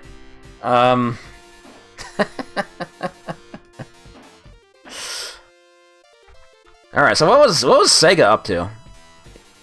Sega released a sequel to Golden Axe that, again, didn't get a home port. Unfortunately. But is kind of remembered pretty fondly. It's yeah, that's some awful glare on that cabinet. Quick explanation on what push to reject means. Usually when we do these push to reject streams, these are in-depth looks at games that were not very popular in the arcade, or not really remembered that fondly, or just some people don't even know they exist. Today we're breaking with that tradition to talk about 1992 games. Next week we'll be covering the start of stuff of 1992 that, you know, maybe you never saw them, maybe you didn't play them. Try to focus on the unpopular games to see, did they deserve a better chance? That is the mission statement of Push to Reject. Anyway, I do remember Fun World getting this. I actually learned from people who actually were going for the 1cc on this. They would always pick Trix, the little shit with the pitchfork, because you get his magic makes health appear, and that was really strong. I'd never got the 1cc myself until MAME. I did that like a few years ago. I'd never like properly done it until 1cc BBH. Honestly, I'm not a gigantic fan of this game. It kind of feels like it drags on a little bit. It all gets a little samey. Bosses are a little samey too. I don't know. It's fine. It's not bad. And you know, 4 players. That's what arcade operators love. You put more joysticks and buttons on the cabinet. You get more coin slots. You got more money coming in. Arcades got to do what they got to do to survive, right? But Sega also had a much bigger hit in 1992. Oh, there we go. 3D racing. Virtua Racing. It looked pretty good for the time. Maybe not quite as good now, but I don't know, because you know they ended up releasing other games that kind of looked a lot better. But yeah, I got that weird port to the Genesis where it used like a special chip, but the retail price was like $100. That's a lot of money in 1993. I think it came out in 93. I remember when we went to we had a family trip to Las Vegas in 93, like October 93, and there was the Luxor arcade. The arcade at the Luxor had just opened up, and they had like this big arcade. They had that eight player setup with like the giant cars, and they would have a monitor on top, like showing like they'd have like a camera like on you and all that. There's also been setups that worked with that for Daytona USA and Indy 500, but they had that set up there for Virtua Racing when I saw it. And that was expensive to play. But it looked cool. Sega was all about the sometimes they were all about the motion experience, about the cabinets. The cabinet experience. It's something you can't get at home. And that was important to the arcades. I forget like what Namco games I have like scheduled for push to reject, but they were putting out a lot of racing games in 1992. Like I remember Fun World having Suzuka 8 Hours. Why is it called 8 Hours if the game's over in like 3 minutes? It's another game where if you had the 4-player setup, it had that little monitor there, which was kind of cool. I never really saw many people play it, but it was there. You played all these? Yeah, these are the big games of '92. That's why we're doing this. I don't know. It's fine. They also kept milking the Final Lap series. These games seem like almost indistinguishable. It's fine. It is what it is. But the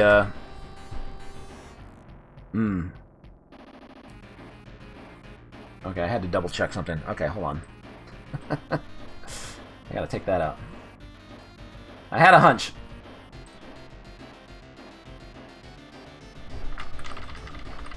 Okay, you saw nothing. Where were we? Final lap 3. Make a note of that for later.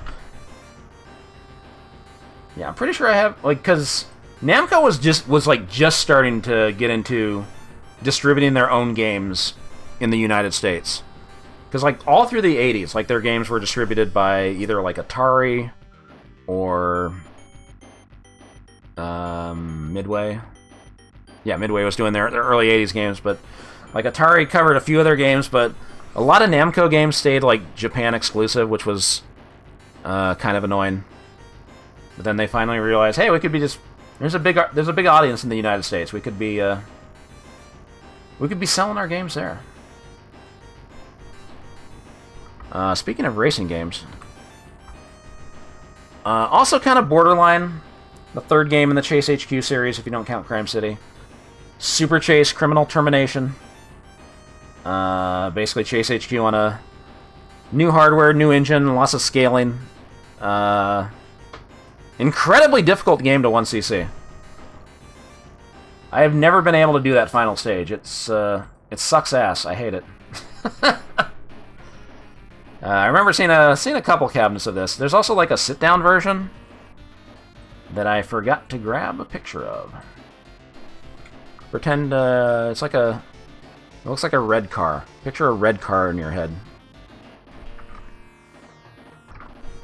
1992 also saw the release of what's this Video System's biggest hit? MCO River. Aero Fighters, yep. The first Aero Fighters came out in 1992. Got a lot of distribution, sold primarily as a kit for arcade operators. So you see all kinds of cabinets. I forgot to find that other cabinet. I should probably take out the game name, huh? I'm not updating that every time. So Aero Fighters, aka Sonic Wings, kind of laid the blueprint for a lot of vertical shmups that would end up being made by some developers that broke away from Video System and started a new company called Psycho. And they all kind of play very similarly to Aero Fighters, like they've got the same spinning power-up thing and everything. But Psycho didn't exist yet.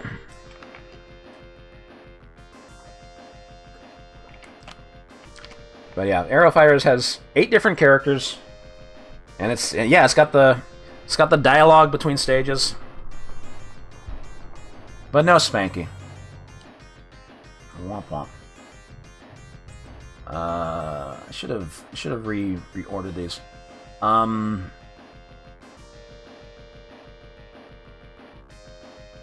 Well, this game was not a did not get an American release. This was Japanese only, but 1992 was also the year Puyo Puyo hit Japanese arcades. Ended up finding its way stateside in the form of home versions. Dr. Robotnik's Mean Bean Machine and the Kirby one on Super Nintendo. They kept rebranding Puyo Puyo. Kirby's Avalanche, thank you.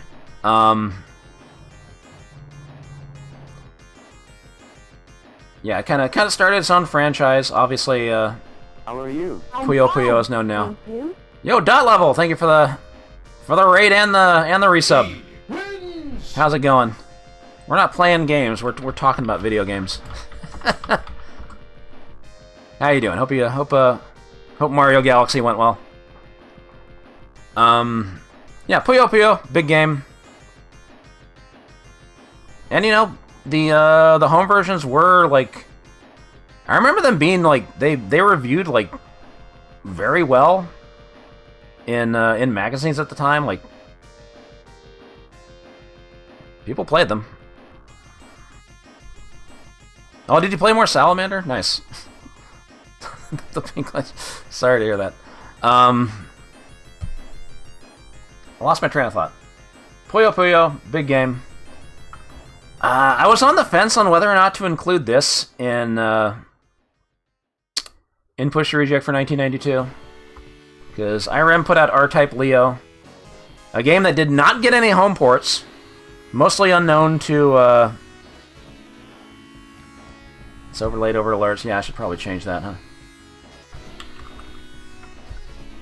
Mostly unknown to Western audiences. Yeah, I think it got got some EGM coverage. IRM's like US branch, they didn't really. They had a hard time like getting a lot of games just distributed in the US. It felt like. I don't know what it was. Like only Gunforce was like the one that got much distribution. The USA version got rid of the checkpoints, yeah. You can just credit feed through. The Japanese version does have checkpoints. And then, of course, there was Undercover Cops, which was also shown in EGM. I distinctly remember that. This was a weird case because, yeah, it did get a US release, but it was pretty rare. And it was released first in the US. And they kind of shipped out an unfinished game. Because there were like certain moves that got programmed into the game later, and got released. It got released that way in the Japanese version. Like everybody had like running jump attacks and the super move that you could do by doing either like up down jump or left right jump when you're in the air or whatever. And I guess they released another version later called the Alpha Renewal version, which. That has to be outrageously rare. But that was like an attempt to bring it up to the Japanese version. Another game I haven't seen a cabinet of, but I feel like it gets talked about a lot. People know it. It's got that art style, that distinct IREM art style. You can just kind of tell, yeah, this is an IREM game. And of course, there were games you can't play in MAME. There were a couple more American laser games. Mad Dog 2, The Lost Gold. American laser games. They were pumping out a lot of these. Yeah, might have seen it. And then of course there was also Space Pie-Ass, which is a very stupid game. Incredibly silly game. Once they moving away from the Old West backdrop and trying to make it outer space, but like that entire like spaceship stage just looks like a warehouse. It looks like Space Mutiny. Who can stop this mad pirate? Very funny game. And of course, hold on, take a drink of water first.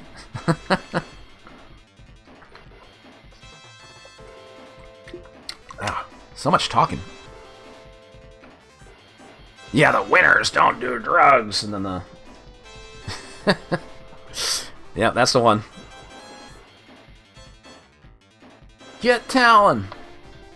I love the Broken Pixels episode where they're playing space pirates, and they keep shooting the guy who looks like the fat Rocketeer.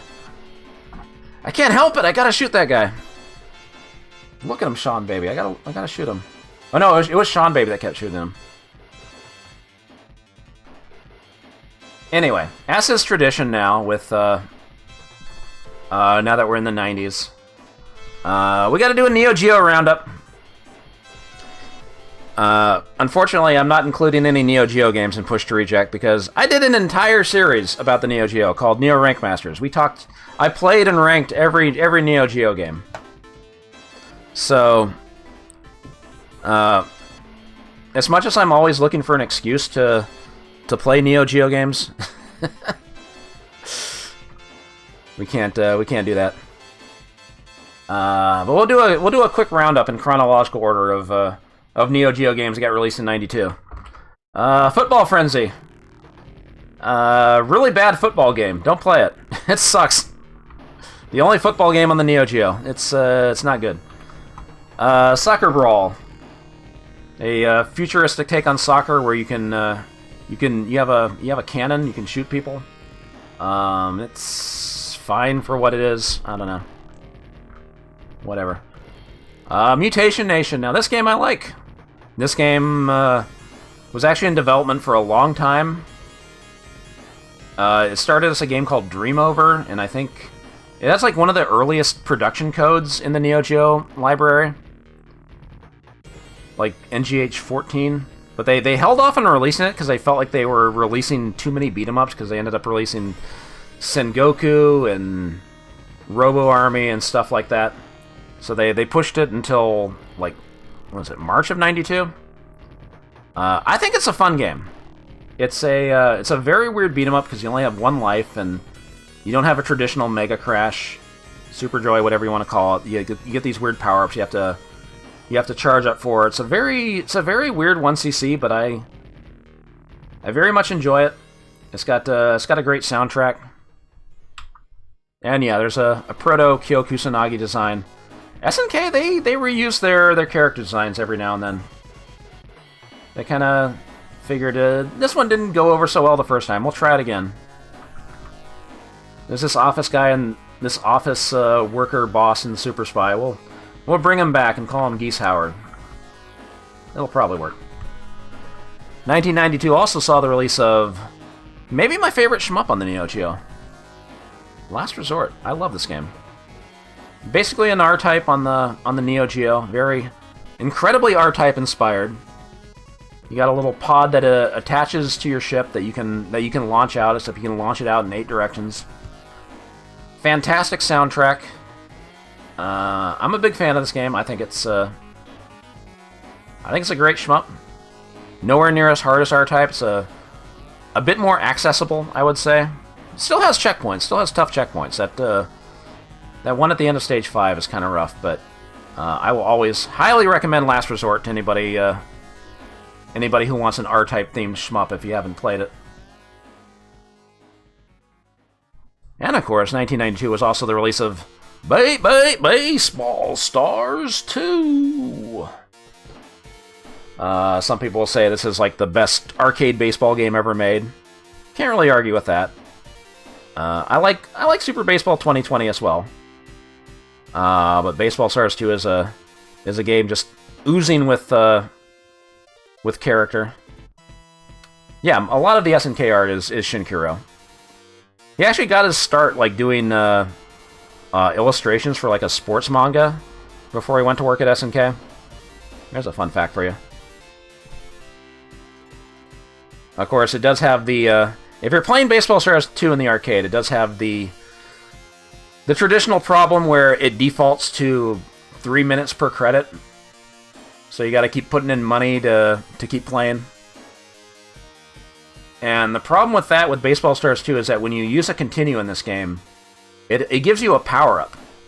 Because new to this game is a power-up system that you can use to power up your batter or pitcher. You give them like a juiced bat and make them more likely to hit a home run. And so you try to play a versus match, and the game just like showers you with power-ups, so kind of busted. Unless the arcade operator was kind enough to raise the time limit, but they probably weren't doing that. They were probably leaving it on the default. No, it's not in the AES version. They actually take that out,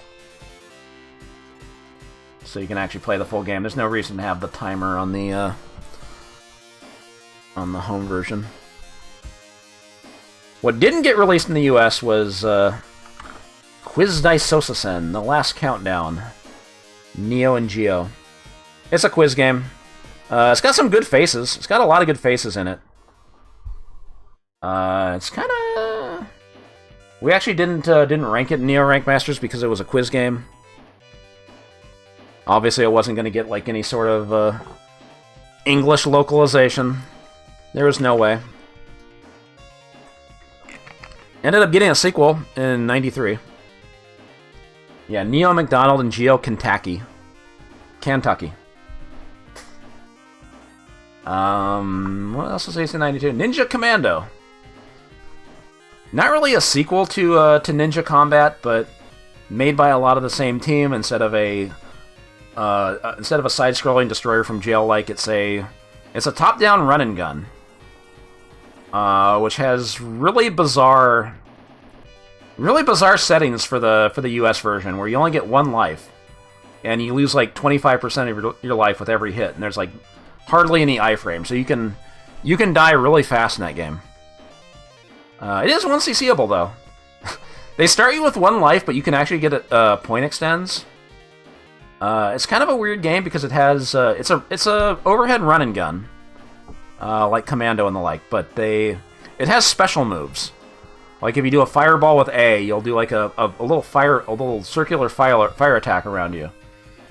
Some characters you charge down, like a flash kick, and then up an A, and you shoot. The thunder trick. This is my thunder trick. And then there's some really fucked up inputs you got to do. So it was like their way of like combining a run and gun with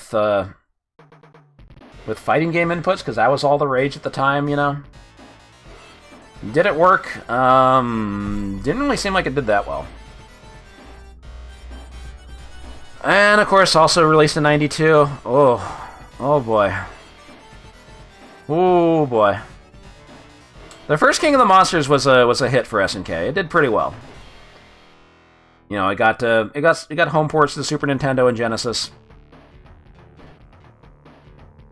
And then for the sequel, they decided, let's not make the game fair at all. Because, you know, the original game, you have 6 characters. And every fight is another fight against one of those characters. And it's basically a wrestling match. You each have a health bar and all that. This changed it so You have 3 characters you can pick from, but all the stages, all the bosses you're fighting are unique characters, unique bosses that you cannot play as in this version. I know the home version, the Genesis version lets you play as them. This is not the Genesis version.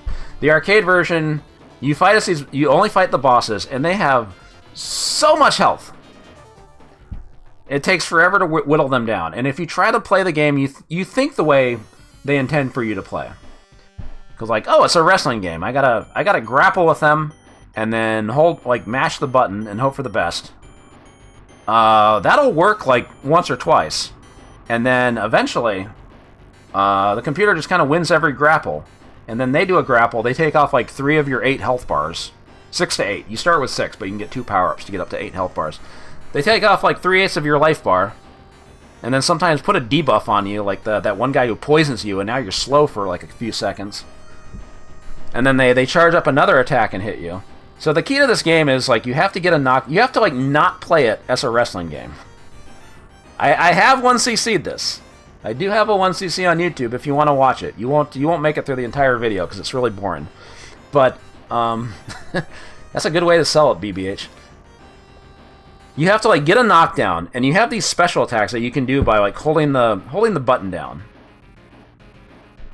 And you have to like time the attack to hit them right as they get up off the ground. And then you just kind of keep doing that over and over, except eventually they do a quick rise, and I don't know. Watch the 1cc of it if you want to see it. Why do they have fuck colors for button D? Because button D isn't used in this game. It only uses 3 buttons, so they blanked out the D. No D allowed. Super fucked up game. I forgot 1992 was also the year of the most okayest arcade game, the most okayest arcade shmup on the Neo Geo. Androdunos. Didn't feel like it was a very common game. I didn't see any of this at the local arcades. First Neo Geo game to actually use all 4 buttons. Either Baseball Stars or... Did Top Players Golf use it? I think Baseball Stars 1 uses all 4 buttons. I'm talking a lot of shit about Androdunos. I actually like it. I think it's a fun game when you learn it a little bit. I have cleared a loop of it. Very weird that it has infinite loops, but I've never gotten past loop 2. Usually Neo Geo games, they usually end after 1 loop. Like Alpha Mission 2, Last Resort, Strikers 1945 Plus, they all have 2 loops. The next Arcadia version of this, I don't think so. It got a sequel on Steam and Switch a few years ago. Somebody like bought the rights to use the name. It was fine. It wasn't bad. It was actually okay. It sometimes goes on sale on Steam for like $3 or something. You could do a lot worse. I don't know, it's fine.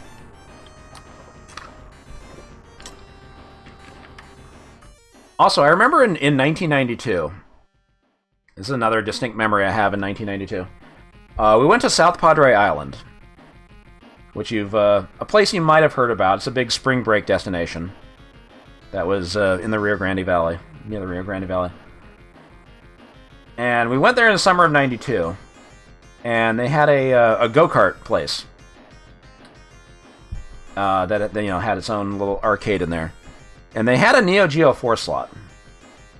And that was the first place I played King of the Monsters 2, Mutation Nation, Robo Army, which is 1991. And they had Super Baseball 2020 in it at the time. But then the next time we went, they put another game in there. They put in a little game called World Heroes, which was... well, not the first fighting game. We're finally getting into the games the Neo Geo is known for. Fighting games. Yeah, this came out like summer of 92. And I want to say Fun World ended up getting it. It was it had a following. It had people playing it at the time. It was a good distraction from all the fucked up Champion Edition hacks that had taken over the CE cab. So there were definitely people playing it. You had 8 characters in the game. No character versus character somehow. But this game does have a very big flaw that people figured out eventually. It all comes down to Brocken, the M. Bison looking dude. Because he has crouching light kicks in that game that do like 15% damage. And you just mash the shit out of crouching light kick and you wipe out their entire health bar in like 3 seconds. You could use the punch to dizzy them too, though. That did work too. Andre Dunos is $1.79 right now. That's a good price. Definitely, I would definitely check it out if you like shmups. Yeah, that is true. Like, a lot of characters do have, like, mashable light attacks. Like, Janna can also, yeah, do a bunch of crouching light kicks and get a dizzy, and then you can kind of do it again. They did fix it in the home version. They kind of rebalanced it a little bit and made light attacks, like, way, way weaker. But that doesn't help when the game's already in arcades. I don't know if they actually put out like a second revision in the arcade. I want to say like maybe they did, but I can't remember. But yeah, it's basically Street Fighter 2 all over again, where it's not a race. It was like a race to get to Guile, except it's a race to get to Brocken. Also released in '92, another fighting game. The Art of Fighting. Another game that Funworld got. Did not do very well. It was a very weird game. Not many people played it. I played it. I had a lot of fun like working out the 1cc strats for that game. I had a friend that was also. We kind of got into a high score war over like trying to get the highest score possible on the game because it actually did save high scores. So I have a lot of good memories from that.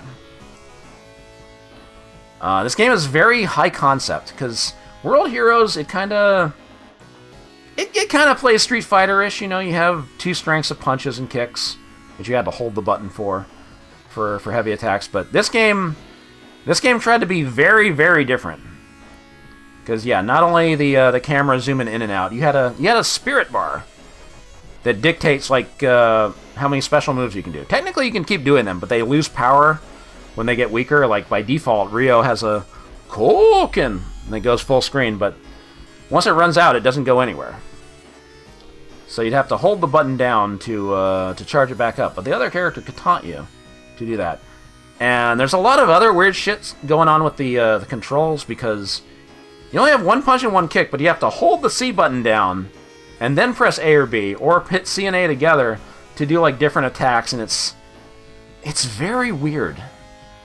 And it's also a very strange game because the 1-player mode only gives you access to Ryo and Robert.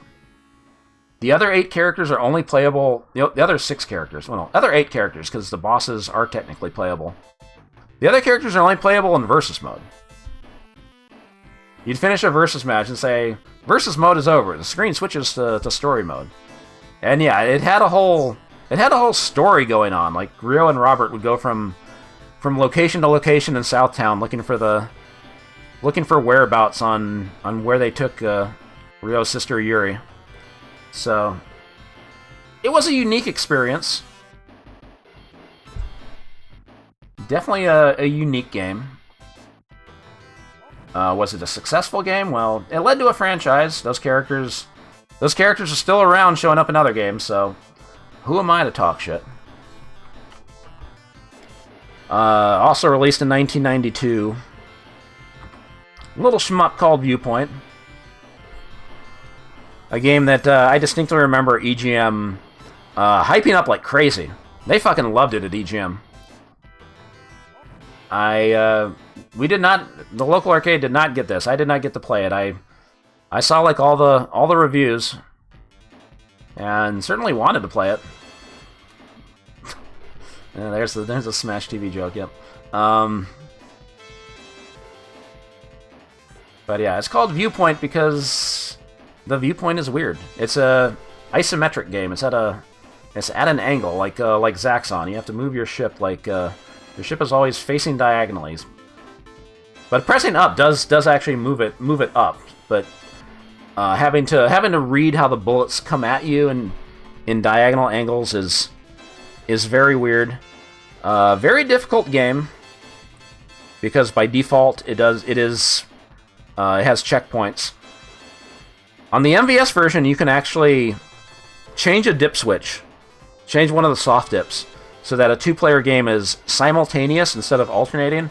And when you change it to simultaneous, poof, you can actually credit feed through the game, no problem. So that's my pro tip to you if you just wanna enjoy the sights and sounds of Viewpoint. And let me tell you about sounds. It has a very distinct soundtrack. It's a very, very amazing soundtrack for the time. Pure 90s joy. Did you know the Continue theme samples Pump Up the Volume by Mars? Anyway.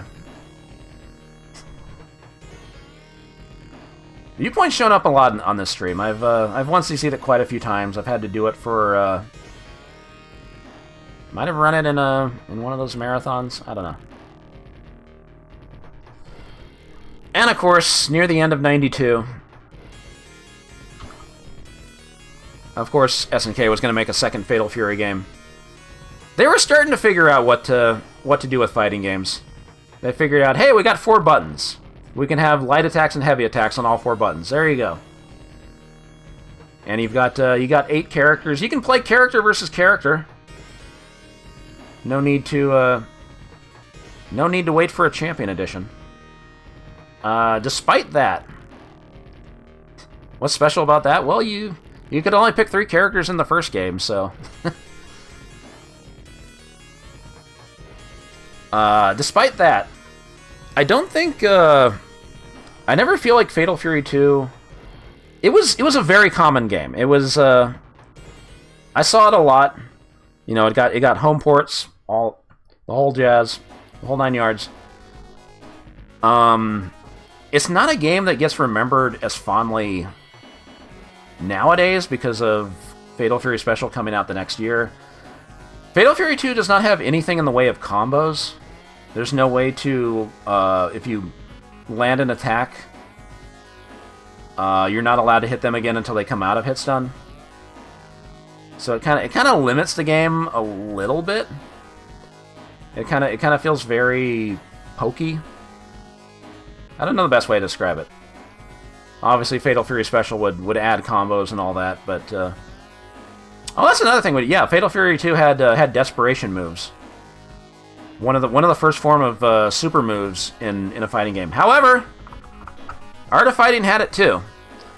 Ryo and Robert had a special desperation move that could be used only when they were at low on health and had a full spirit bar.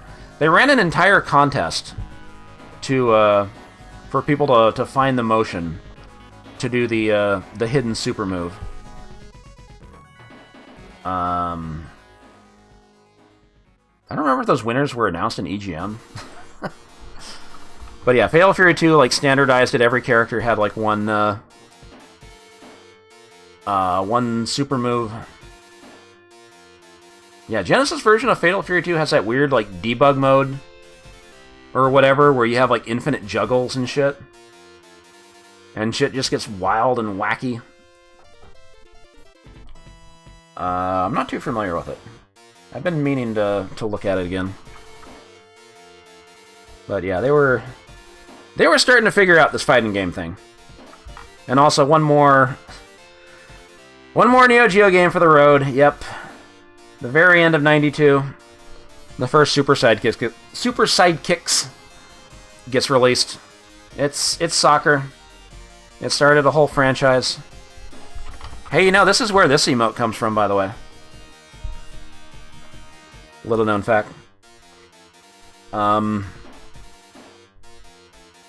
The first game, I feel like it didn't stick around as long. Like, most of the time when you ran into a multi-slot cabinet in the arcades, it'd be like Super Sidekicks 2 or Super Sidekicks 3.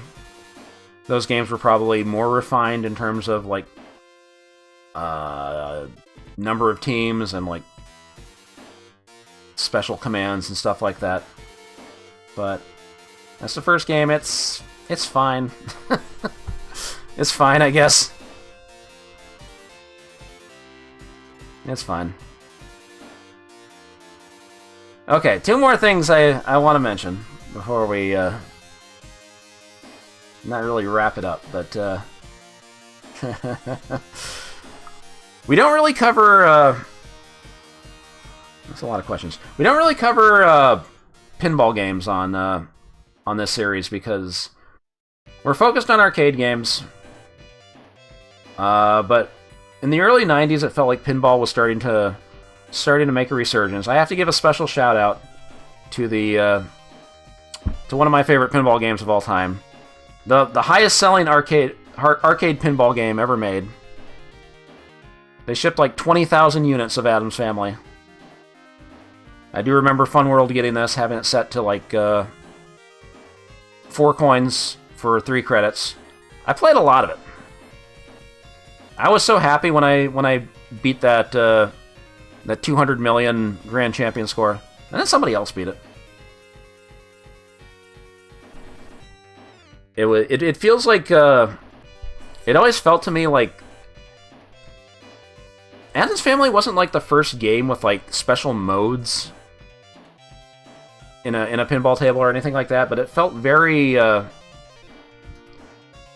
logical about what to do. Like it just felt so well designed. Like, okay, you shoot the electric chair, it starts on mode, and then you shoot the ramp, it relights the electric chair, and then you shoot it again, etc., etc.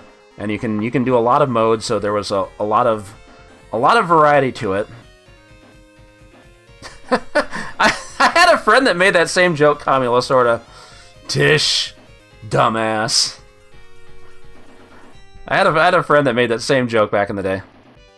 Our other favorite thing to quote was when the ball goes down the outlining creature from the Black Lagoon, where the guy yells "Focus!" but it sounds like "Fuck it!"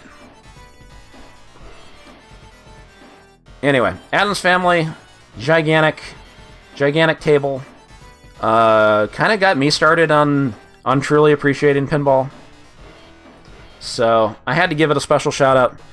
I will always try to always check out if I see a table somewhere. I will always drop in a credit, see how it plays.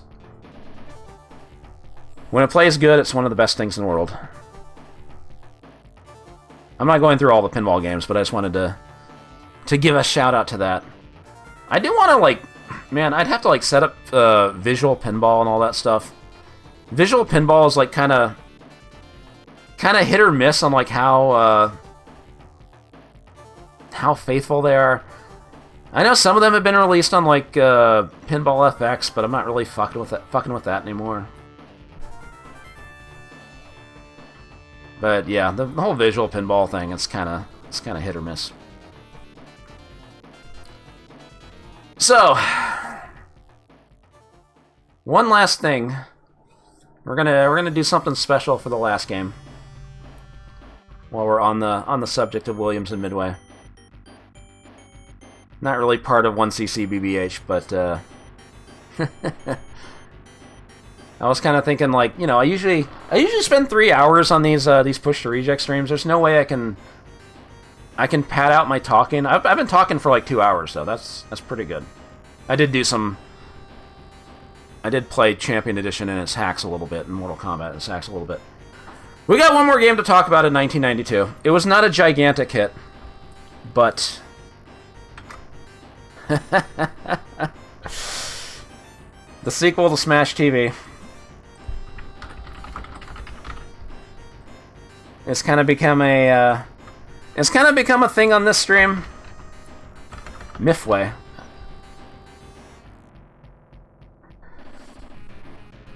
This game, it was kind of a failure for Midway.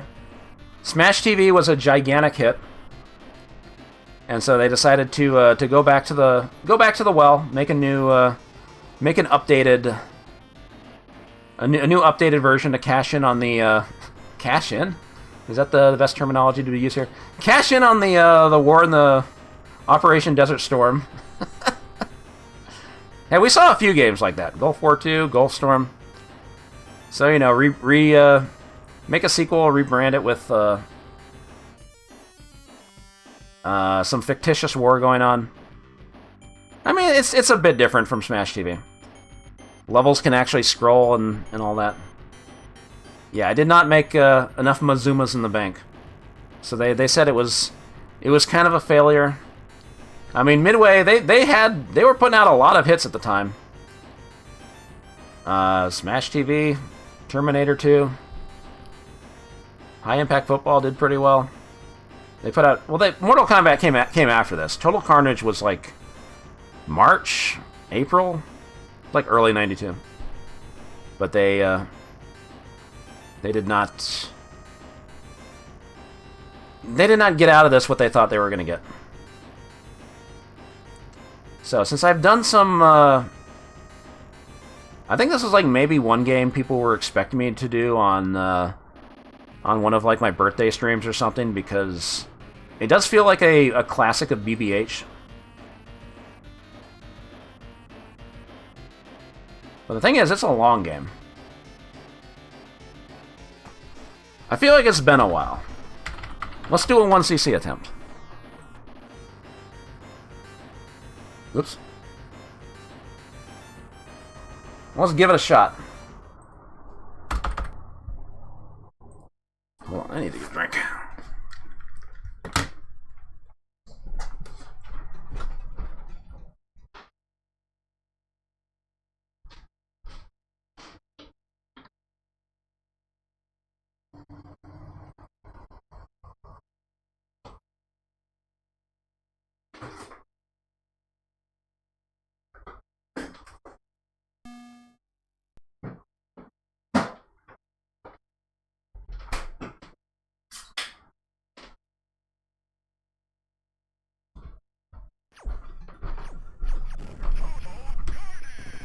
Oh man, we're back.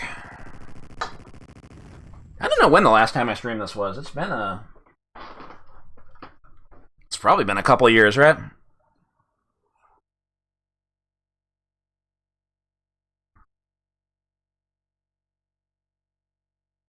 How long is it when you use the shortcuts? It's like an hour and 10 minutes.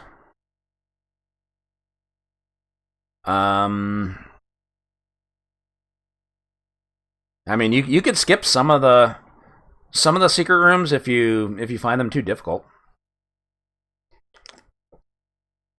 And that would be the reason not to, I guess.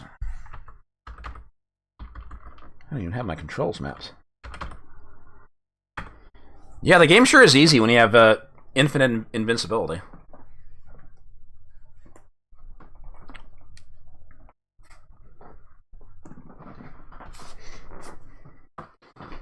Do a major mayhem run. I could do that, actually.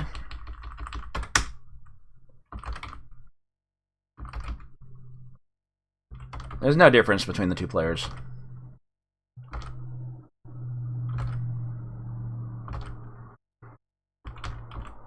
Alright, we'll see if I actually remember enough about this.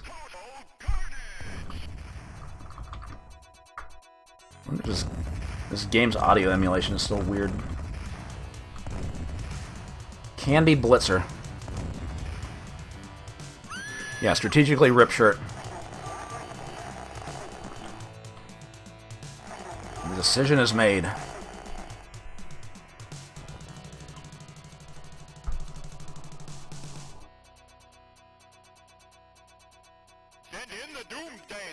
You can't have this long intro in your arcade game. This is cutting game time down.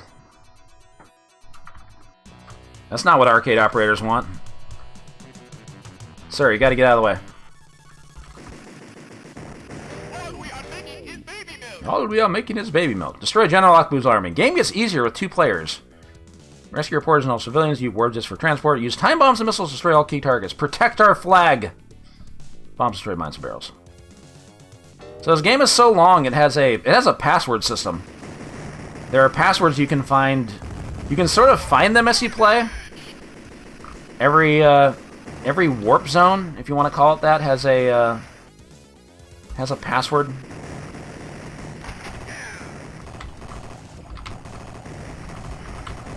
Also, there's hidden shit. The pleasure domes came back from Smash TV. You need 220 keys. That number can actually be adjusted in the in service mode. Anywhere from like 200 to 250, I think. And yeah, the new thing, one of the new things this game has. No, I'm actually doing it. Fuck it. I feel like I haven't played this in a while. You have a bomb button.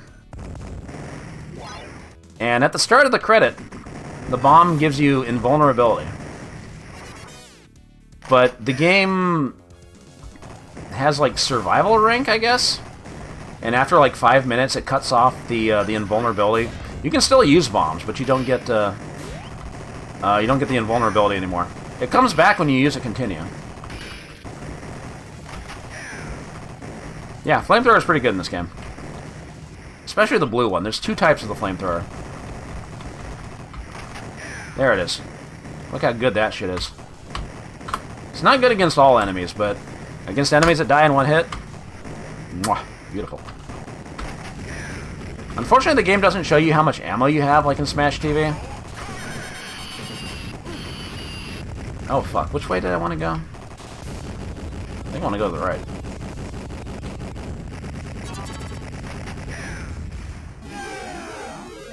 No, there's no player 2 advantage.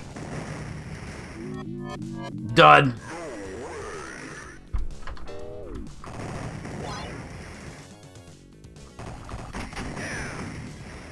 That's not how it happened, Butter. Smash TV came out first.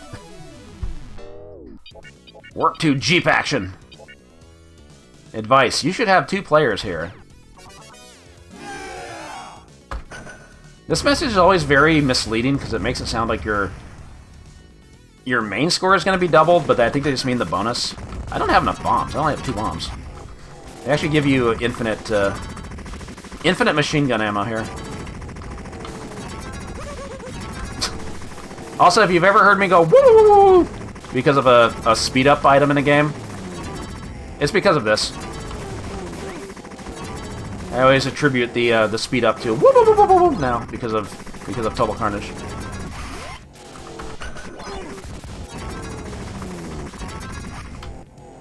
Uh-oh. Thank God for invulnerability.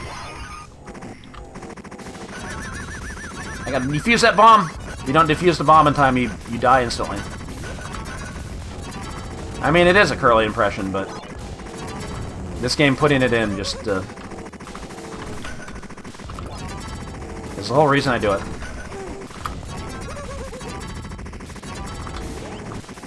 Also, the game says something about do not hog bombs, like it's something that's gonna punish you. Like the fucking Mighty Bomb Jack torture room or something, but I don't think it does anything. 28 Jeeps escaped. You should have 2 players for this.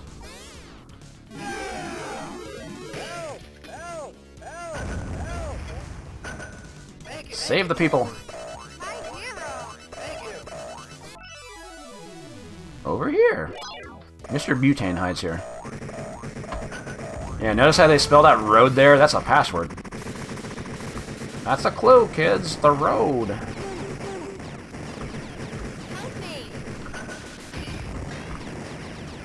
Protect our flag.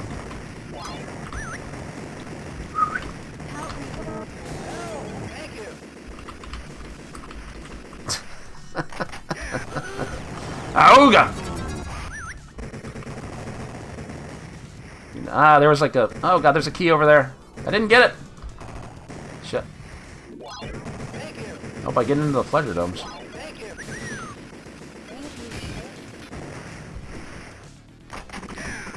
Now you can get a lot of special... a lot of extra lives in this game. But it does max at 9. Every time you go in one of these warp zones, it's It's a guaranteed free life, but you do have to fight extra enemies. They didn't give me the entire code. There's a question mark on the first letter. I wonder what it could be. We'll never Z it. Shit, shit, shit. I wanted that gun! Ah! I'm about to run out of invincibility time on my, my bomb soon.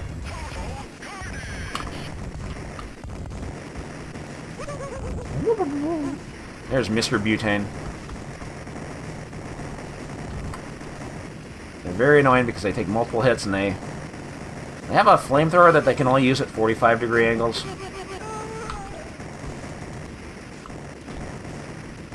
Man, they never spawn the weapons right next to me.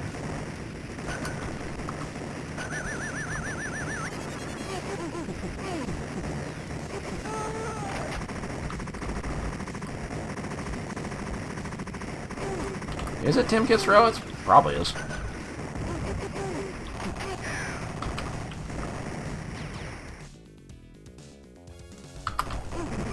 I mean, that sample was in Smash TV, wasn't it?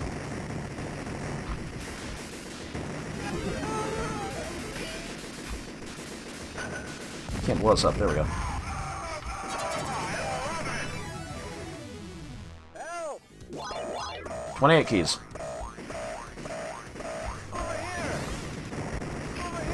Anytime you see like trees or anything that like obscures the foreground, there's probably shit hidden there. And there's checkpoints every now and then, which is just a free life. You think this game's gonna be easy because they give you so many extra lives.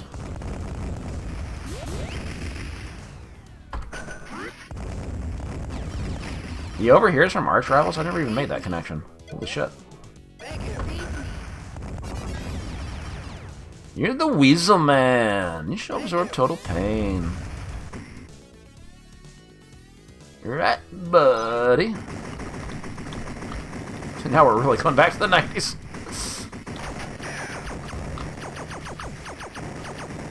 Yeah, Arch Rivals did pretty well for Midway.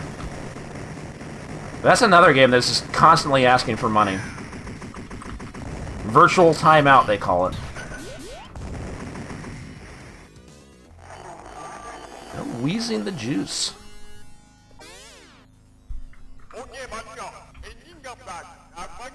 When did Encino Man come out?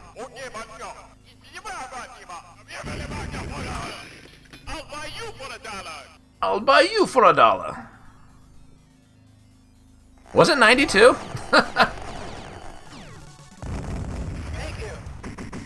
Ah, I got a secret bonus. Damn, it all comes full circle then. Oh, they took away invulnerability. That means I've been playing for 5 minutes.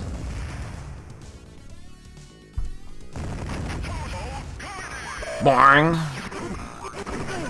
Hate these enemies. Ah, I got slimed.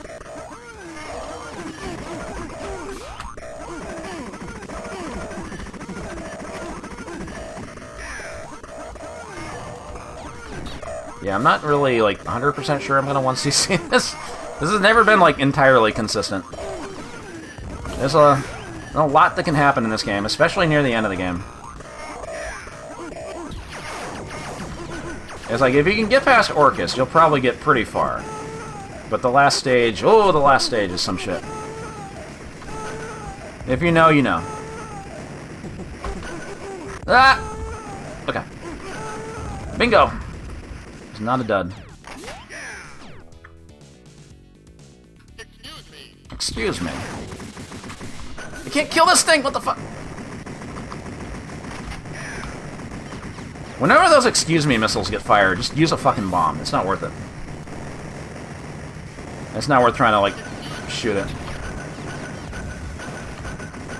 The bomb is very powerful against certain things. Like, Mr. Butane always takes multiple hits no matter what weapon you're using, but he dies in one hit to a bomb.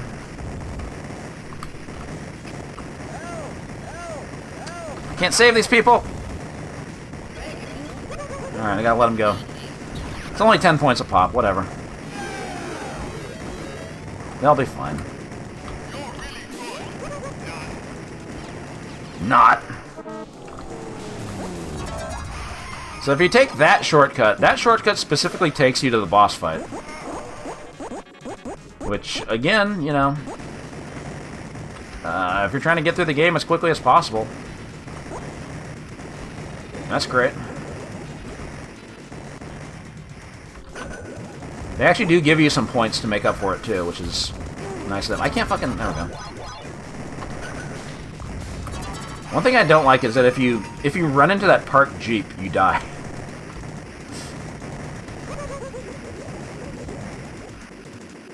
I mean, if you're taking the scenic route in this game, this is a pretty long game.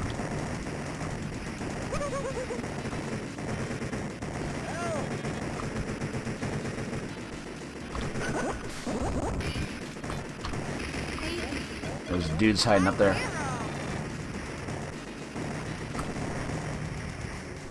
World record for this. As far as I know, I probably have the highest score 1 credit record. I've seen higher scores because this game keeps your score on continue. God damn it, they put a bomb under the flag. I distinctly remember seeing one cabinet where somebody had broken 1,000,000, and it looks like the high scores should only say, oh my god. Should only show 6 digits, but they kind of cram the millions digit in. Okay, I'm off to a bad start.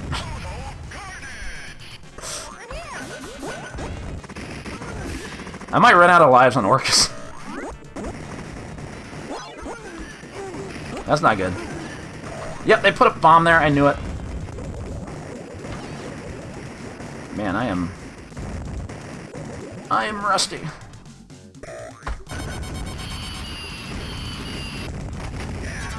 TV. Excuse me! Also, whenever you do those missile strikes, it automatically destroys all bullets and enemies on the screen, which is nice.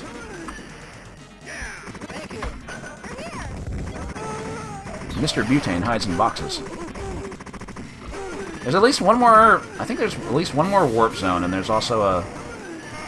maybe a checkpoint before the boss?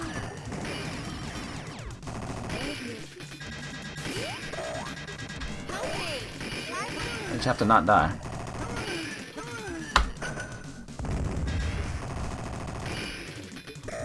Boring. Protect the flag. Fuck, I'm just gonna use a bomb every time I see these icons. They do that really early, too. Like, one of the first things they do is put a bomb underneath the, one of the point items.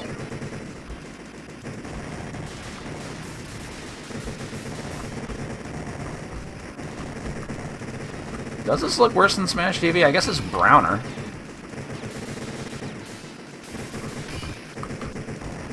Maybe that's not as appealing. Uh-oh. It's gonna blow up! Email secret bonuses.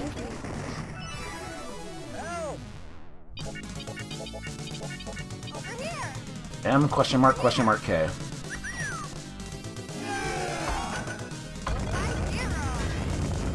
Blow up these barrels, I don't want them exploding. Uh-oh. I have to dodge shit.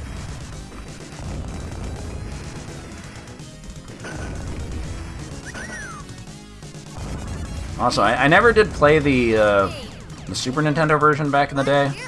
I tried it a few years ago. And, like, it was so easy up until the boss, and I used all my credits and couldn't beat it. The last boss, I mean. Not the first boss. Oh my god, I am in trouble. I need a weapon. Yeah, it wasn't very good. Not like, oh god. Not like Super Smash TV.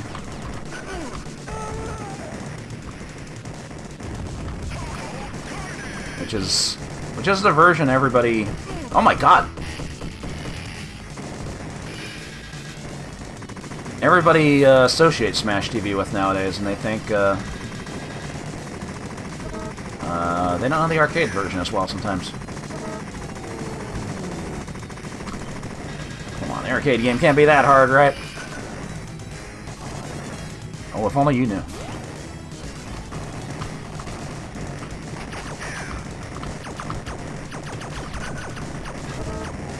I don't have enough bombs.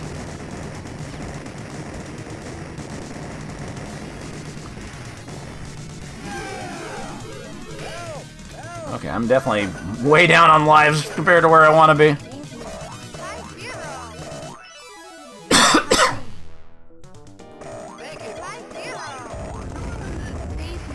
44 out of the 220 keys.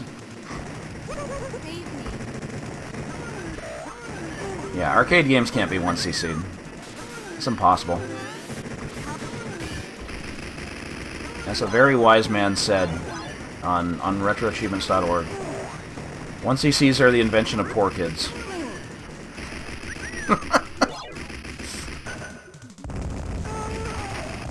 You'll never believe what game they were saying that about either. It wasn't this.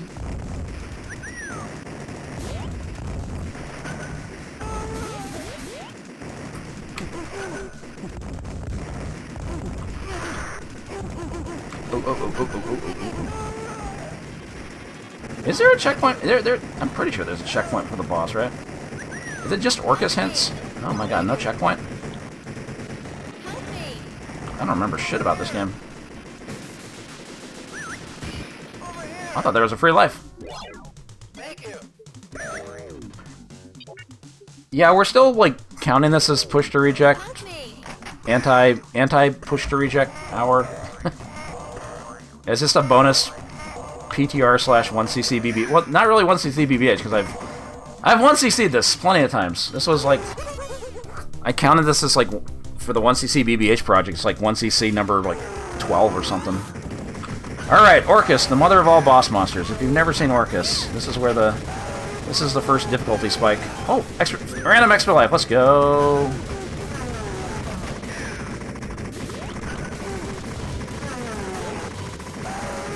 This fight is... Oh my god, that slow-ass bullet, and I just fucking ran into it like a magnet. I saw the bombs and I wanted them. This fight sucks ass. Mostly because of these fucking guns.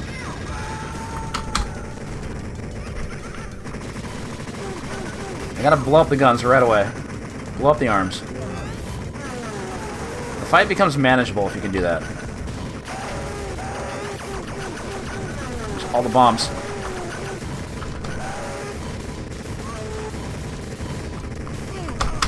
Can you get through? Yeah, I think the 1cc could run out here. I said it could happen.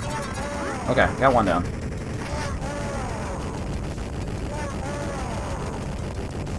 Sure. Don't fucking do that. Don't fucking do that!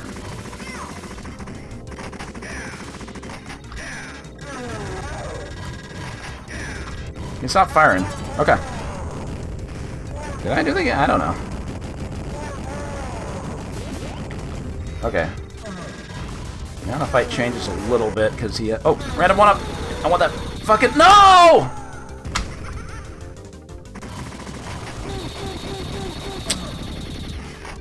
Almost had it. I didn't get the one up either.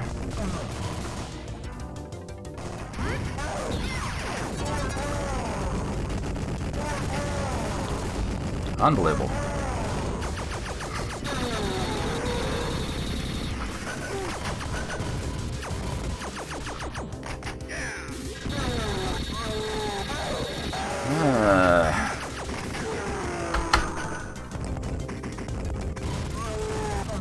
Not allowed to destroy anything else until I knock off that arm.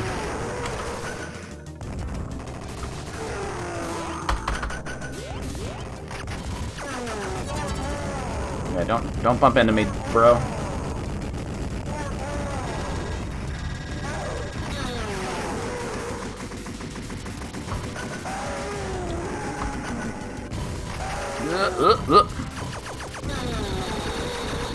It will be really hard to get up to 9 lives after this. If I actually do this.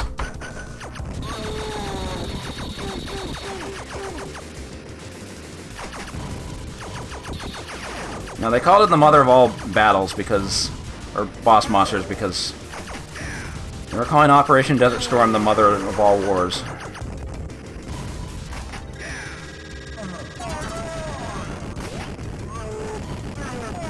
My eye. Oh. Ugh. I cannot believe that missile didn't kill me.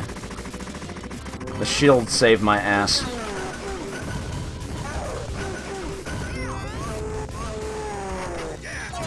Okay.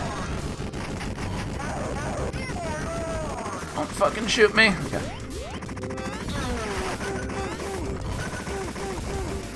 Oh.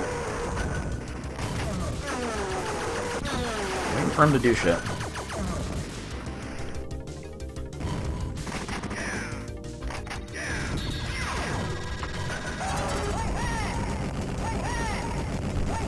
Let me get out.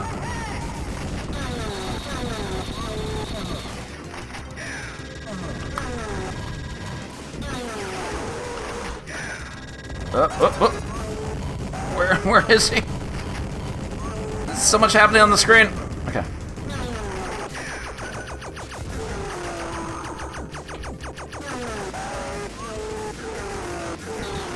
Wait as long as possible. Big jumpy. Let me get that fucking... Okay.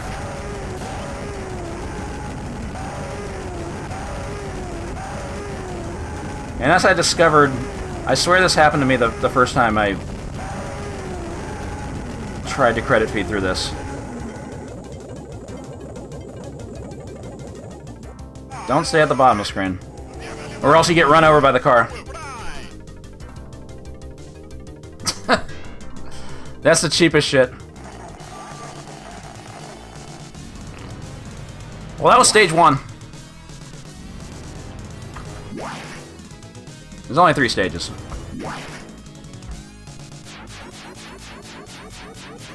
Extra men collected 6. Mine stepped on 1. 23 hostages not rescued. Prince Horgan, thank you for the 300 bits. Much appreciated.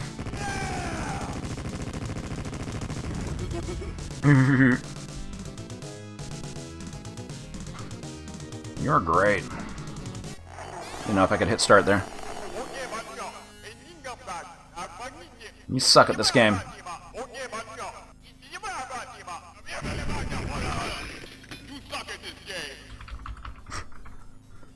Was that Ed Boon like doing the voice? I think it was.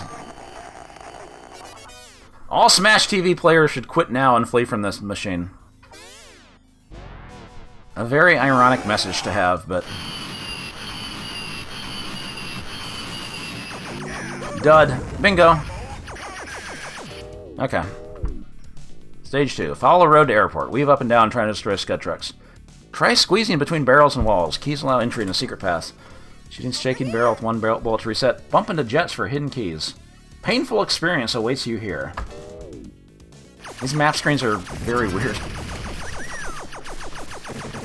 So this is like, not really a bonus stage, but you can get a lot of points if you... don't fucking do this! Out of my way! I need that! If you destroy every tank and Jeep here... Truck. Trucks are like... Jeeps. Unfortunately, I'm running out of bombs. They give you infinite 3-way shot. Woo! Ah, my god. Keep putting the invulnerability items in the worst spots.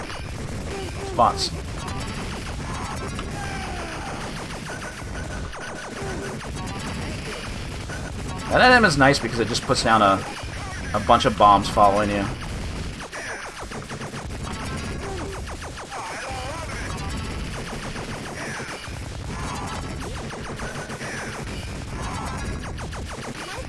Alright, I'm getting some good RNG on these items at least. I need some more extra 1-ups.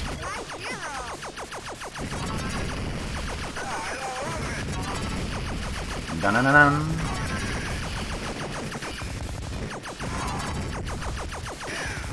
Almost at the end. I wanted that item. Couldn't get it. Woo! Oh, what?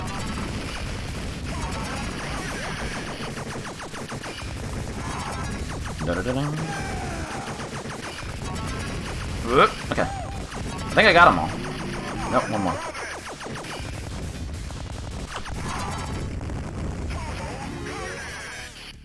$25,000 bonus points and a free man. I like that they call it a free man.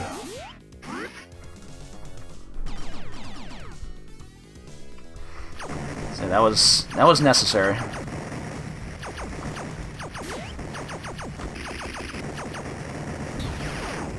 Oh, I got more of these.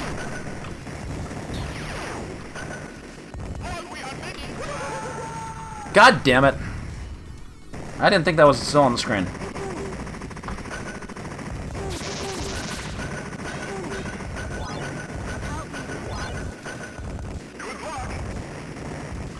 Don't I feel bad now? There's a bomb under that, isn't there? Yep.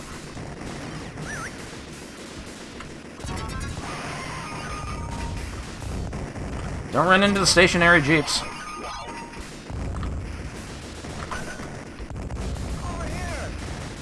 Come on, give me the damn keys. There's a key over there too. I don't think I can get it. Well, now I can. Trying to get as many keys as possible. Secrets. So I think this is where like an alternate, not an alternate route, but like a, yeah, the super bonus warp.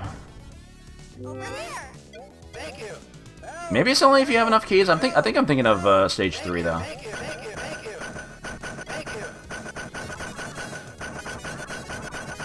think that's enough bombs.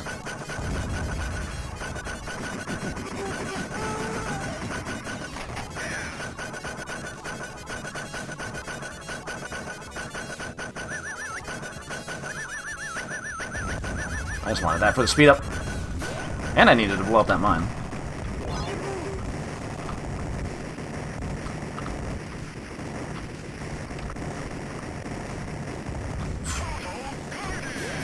Putting duds in this game is such a midway move.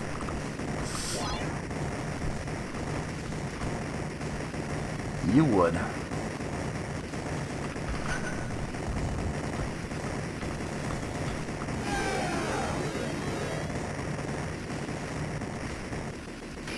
Super bonus warp.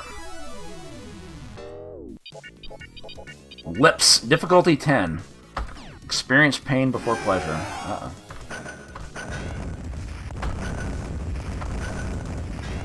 The difficulty 10. Hopefully I don't lose 2 extra lives. Or 2 lives.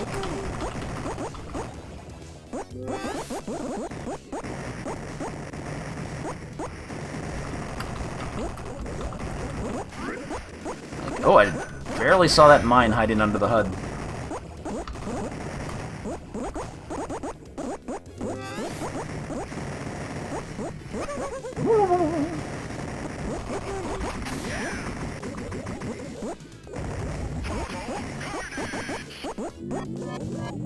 God, I was watching the Galloping Ghost stream before this, and Doc just casually dropping that like Ed Boon and like some other Midway guys were at Galloping Ghost on Thursday, and they were all playing like 6-player games with the grid.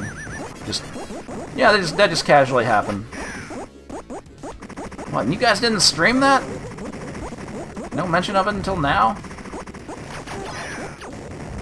Somebody tell Ed to fucking find a way to get the grid like re-released, goddammit.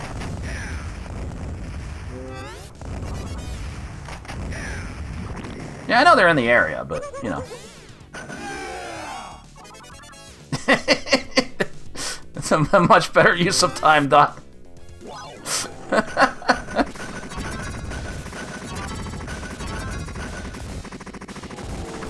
my god, I don't have bombs for... Or I don't have invulnerability for this now. It sucks.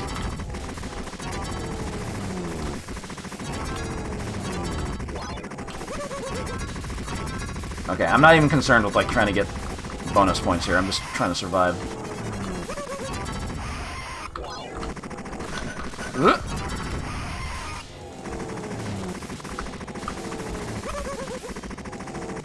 Me too, Submo. Me also want grid.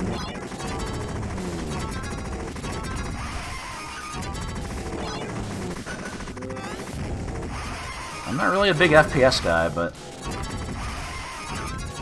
the grid is good.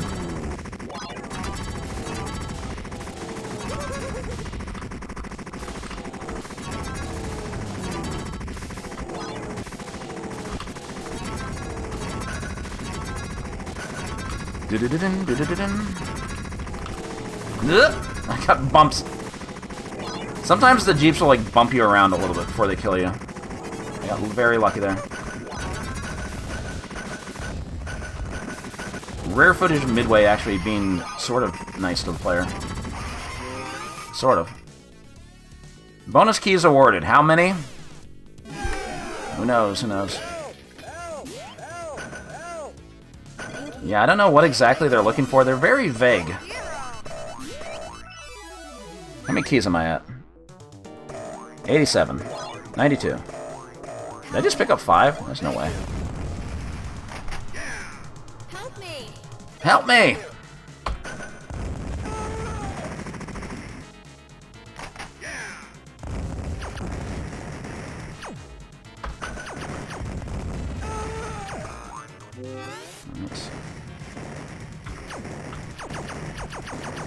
Oh god, we have the fucking...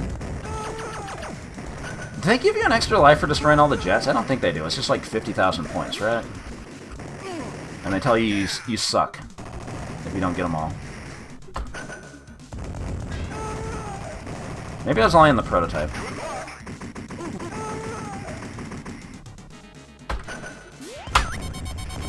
This version on the... there's actually like a... Not really prototype, but I guess an early release of this. I guess I do label it as prototype, whatever. It was way more difficult in the early version. These mines like had like almost no delay between their movements. They would just keep moving and moving. Help me!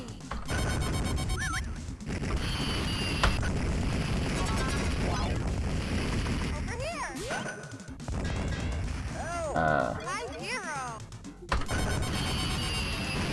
And yeah, they hide keys inside the jets, but it's there's also mines hidden there. I'm trying to get in.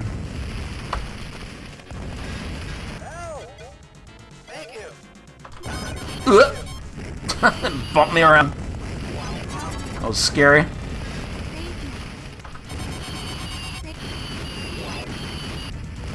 Oh, jetpack.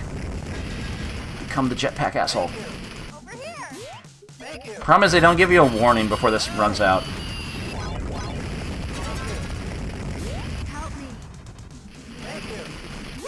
Alright, I think I got them all. Uh-oh, spiders. Don't tell Mambo.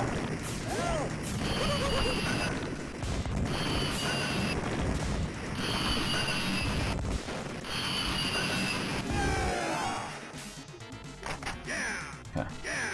Yeah. Yeah. Warp 2 reactor interior. Warp code EASE. Kill Mr. Butane with mini bombs. Also difficulty 10. Oh, I only have 2 bombs. What the fuck? I need mini bombs.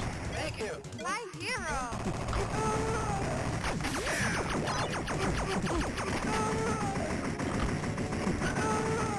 I want that key. Give me the key. Remember, Mr. Butane can only fire at 45-degree angles.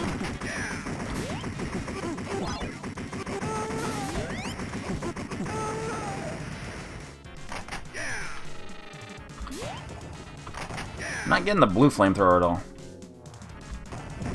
Give me the blue stuff. Ugh.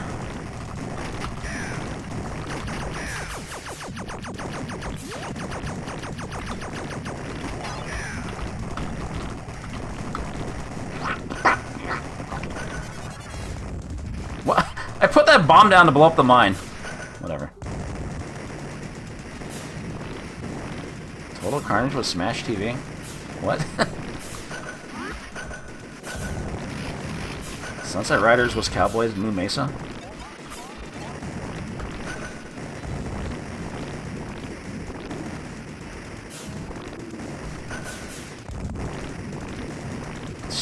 Get the weapons. Spiders aren't that tough. There we go.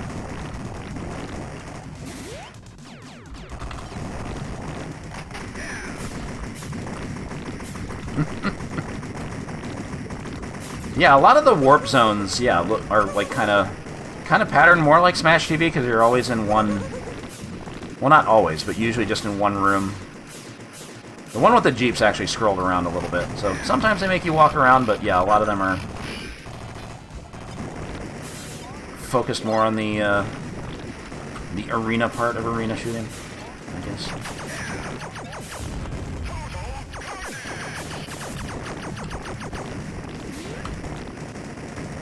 Let's use a flamethrower to kill guys already on fire. That sounds like a good idea.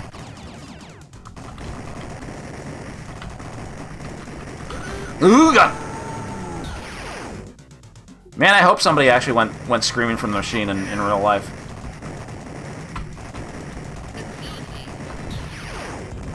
That would have been quite the sight.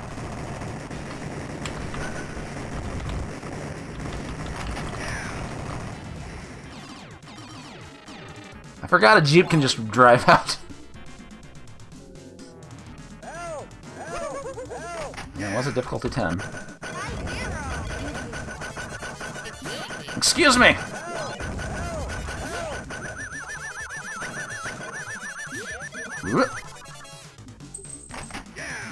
Alright, well. Broke even.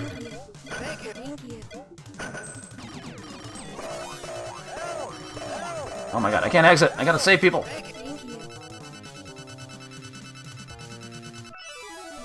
Get me out of here. Egg bonus.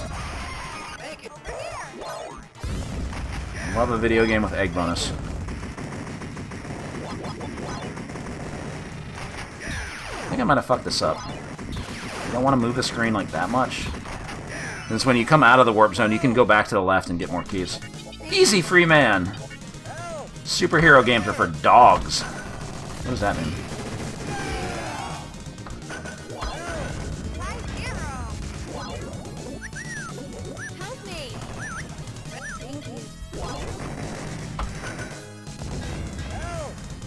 Yeah, but this came out, like, pretty much at the same time as X-Men. Like, they... Maybe they just mean, Oh, level's over.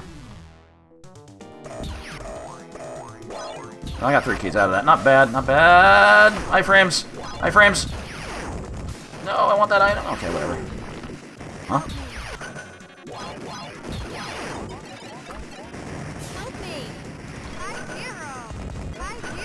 Okay. I somehow got through that. I'm back up to like 7 lives. That's pretty good, considering I was at 0 after Orcus. It does max at 9. Picking up any more doesn't do anything.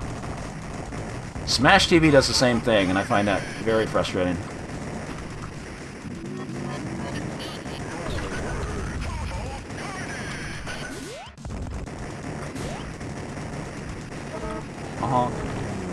Yeah, run him over. Alright, let's chill here for a bit. I'm good. Oh, I gotta move, I gotta move! Fuck!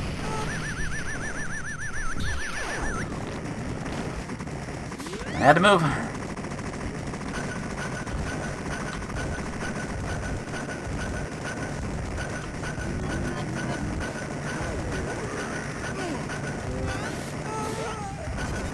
Yeah, but how many people even saw the Batman arcade game? They didn't sell very many of those.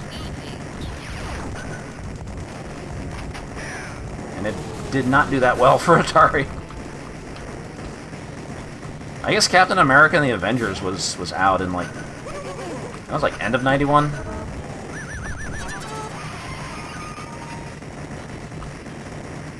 But again, it feels like they would have been taking more pot shots at, American companies instead of poor old Data East.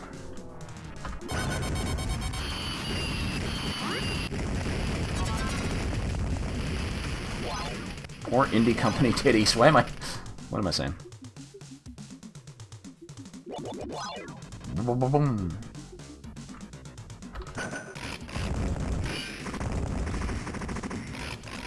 Yeah, Captain America was a pretty big game. But yeah, that was like end of 91.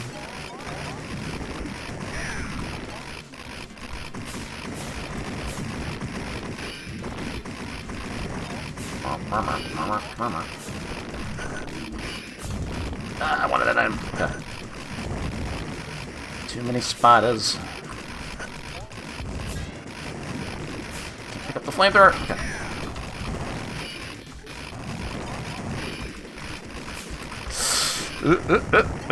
Okay.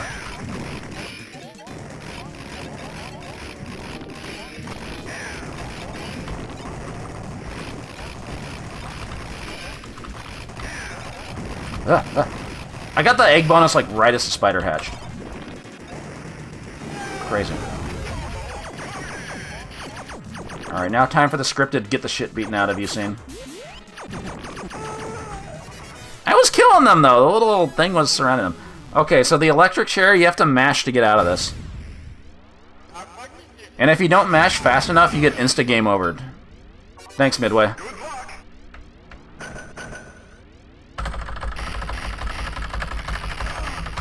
Luckily, I'm good at mashing.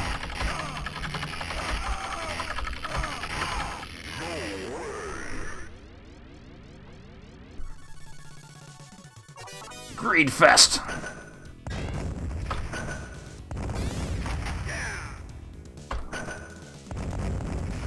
This game came out like 5 years before Metal Gear Solid. They're not exactly ripping it off.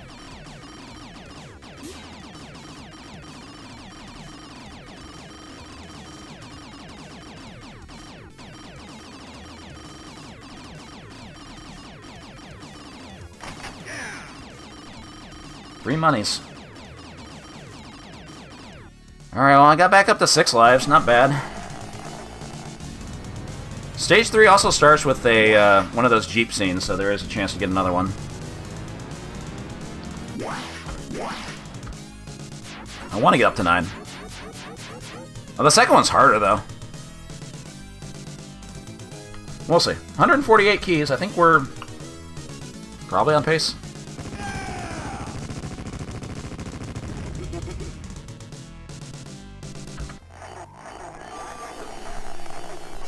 You have survived this far. I am impressed. Can you last to see the shocking conclusion?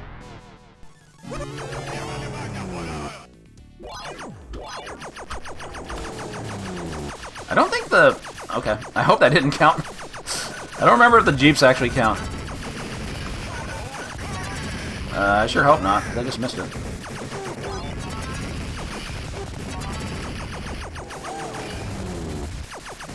They go by pretty fast. I think you only have to destroy the... Well, I guess we'll find out. The tanks and the trucks. The birds and the bees.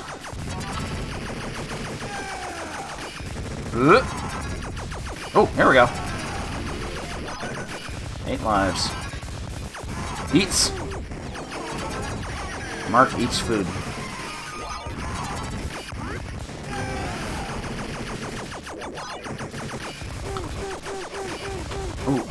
Oh.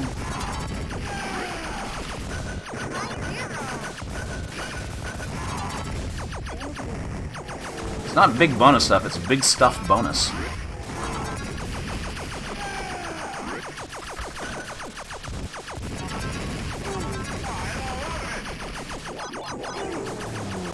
I like the big stuff bonus. It has that satisfying sound effect. Do-do-do-ding.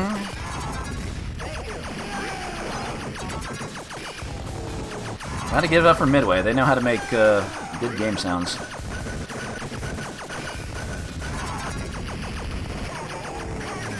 I'm looking for keys. Uh-oh, that's bad. It's bad. Yep. Shouldn't have gone for that. And NBA Jam credit noise, yeah. Woo!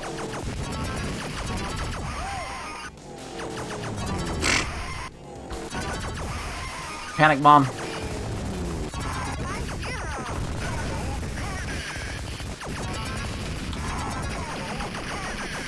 probably keys down there. I'm not really trying for them. Okay, hopefully I didn't miss one.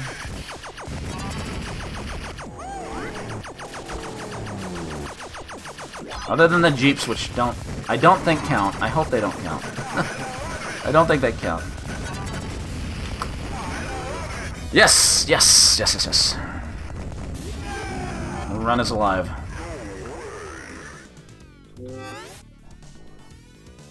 Now we wait for the cutscene. Coming soon for you! Help! Help! Help! Help!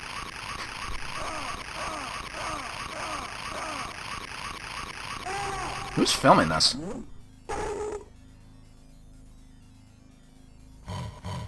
Great Scott! Send in the Doomsday Squad! Into the baby milk factory. Hunt him down like a dog who plays superhero games. Alright. Interact boosts top secret facility and destroys capabilities for mutant life forms. You must then fight and capture them. Enter secret path with big heat bonus. Eat it, Browns. Bulls rule now. Pistons will rule the NBA again. Midway rules. This game was designed by Mark Turmel, the designer of NBA Jam, a noted Detroit Pistons fan, who wasn't really a Bulls fan, despite, you know, Midway being in Chicago. He kind of moved there and was not happy with the Bulls turning into a dynasty, so...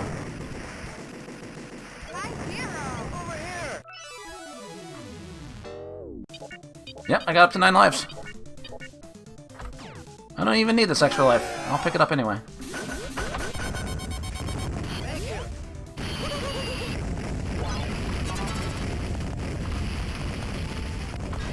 I know, like, whenever he shows up at GDC or whatever, yeah, like, you see him in pictures and he doesn't have that, that wonderful long hair anymore. He looks like a different person.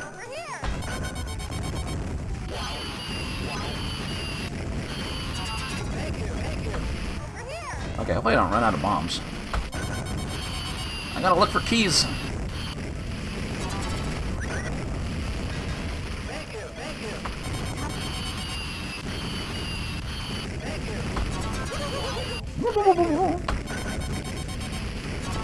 Save me.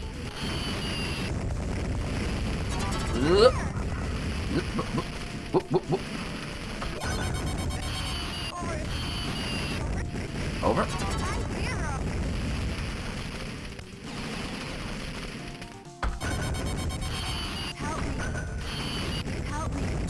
Bomb will not go off. There we go. I'm trying not to walk into the jets, because when you walk into them, they kind of, like, bump you around and sometimes bump you into the landmines. Shit, I'm running low on bombs. Uh-oh.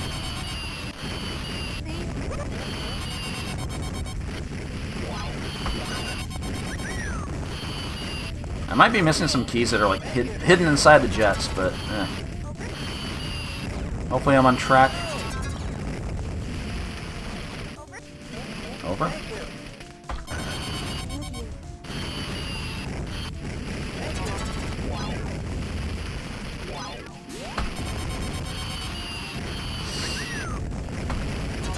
Ba-da-dang. Whoop, whoop, whoop, whoop. No, I need to get over there.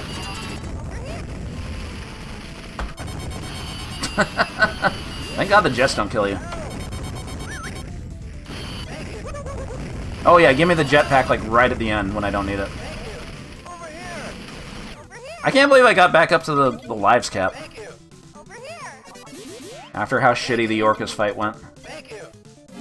After how shitty stage 1 went.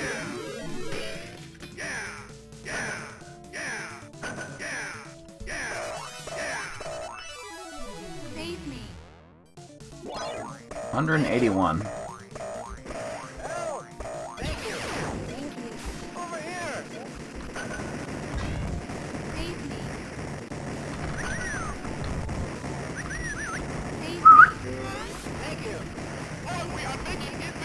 Said the thing again.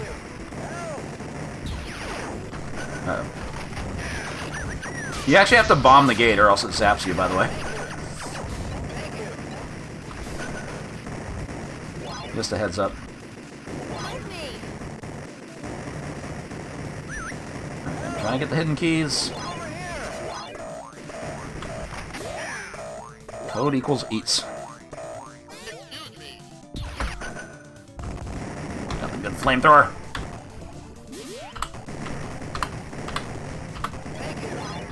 One of the best flamethrowers in gaming. And I should know. We gotta start the flamethrower tier list. Okay, so there's like a hidden path that opens up here. Only if you have enough keys, I think. I don't know how many.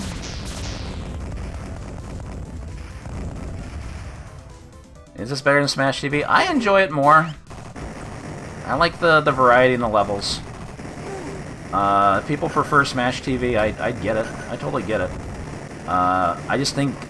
I feel like arcade Smash TV is a incredibly unbalanced game.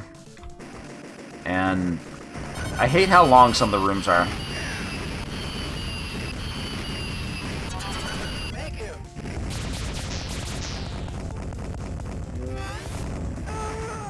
Maybe I like it more because I can actually 1cc it. I don't know.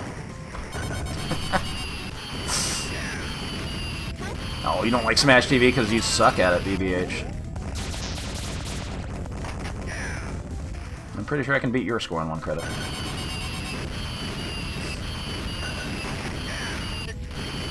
What game is this? This is Total Carnage. Why aren't these bombs going off? Come on! I'm waiting for the missile to fucking end. Okay.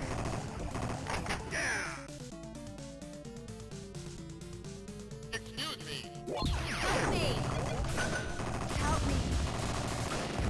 Over here.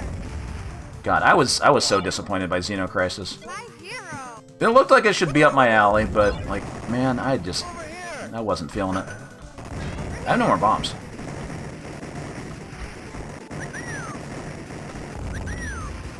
Help me. Why do you have such a shitty, like, melee attack in a game where enemies do contact damage? I didn't like that, like, it's always making you run out of ammo, so you have to pick up more. I guess that's to keep you from, like, just being... Help me. boxing yourself in on a stage or whatever, but it's just like... The next ammo won't show up until you're low on ammo, because they want to keep you moving. I didn't really like the... I didn't like the feel of it all. Couldn't get those bombs. I need bombs! Maybe we should just take a death.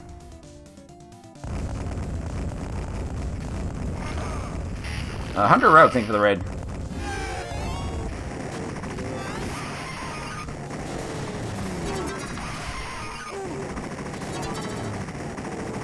Yeah, I don't care about the 1cc requirement, that's fine. It's just... I didn't like how it felt to actually play.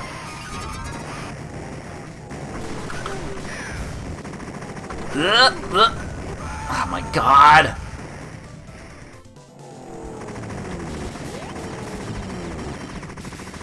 Worst spot for that.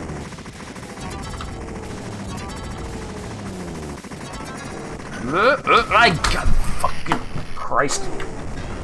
Okay, I gotta lock in.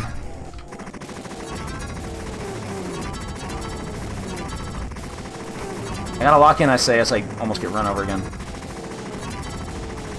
Come on, dude! Alright, I think I'm throwing away the 1cc right here. All those lives I had. Never died like 3 times there.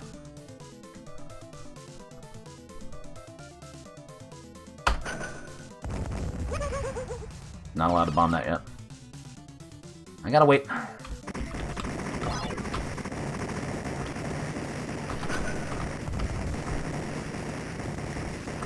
I do not have enough bombs. Oh god, that's bad, that's bad, that's bad. I had no firepower. Can't get to the bomb.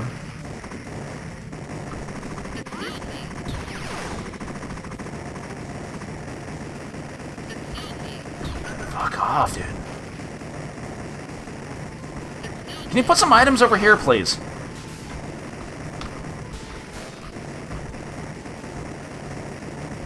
Oh my fucking god.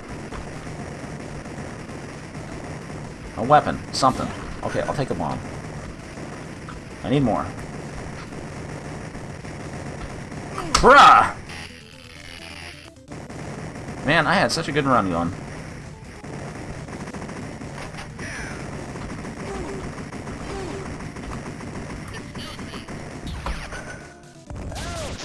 Fuck, man. My hero.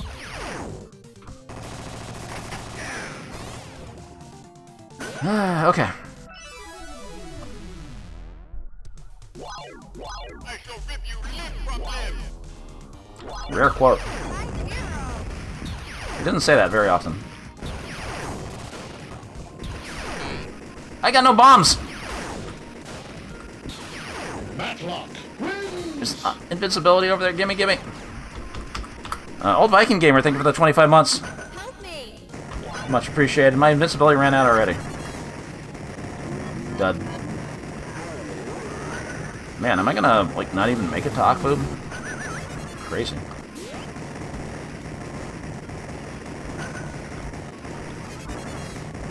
Dude, I'm having the worst luck with items.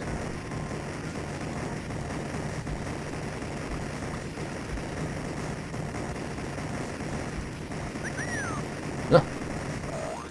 Oh god. The bouncy boys are back. I can't get that item. No! Fuck, dude. I was stuck in the corner, man.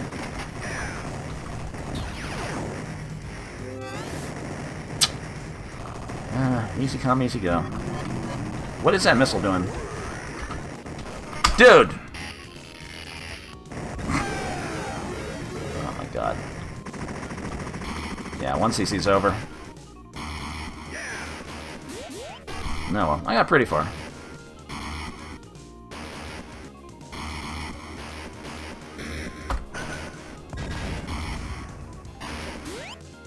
Thank you. Final checkpoint.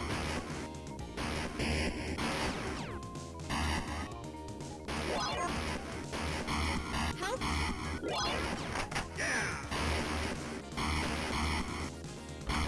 Help me. I gotta make these bombs count.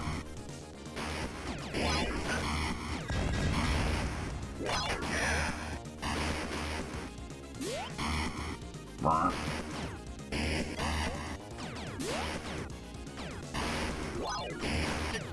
Excuse me. Over here. Thank you. Oh my god, I pressed down left. How did I not walk through that? Unbelievable. Well, I definitely have enough keys. Save me. Over. Save me. Shit.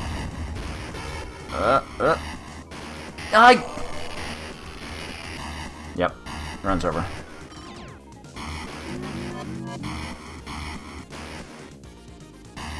Wanted that damn invincibility.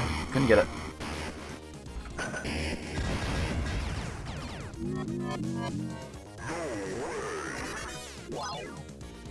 Okay, I thought there was a secret bonus there. If I thought there was anywhere I'd lose a bunch of lives, it'd be this fucking screen.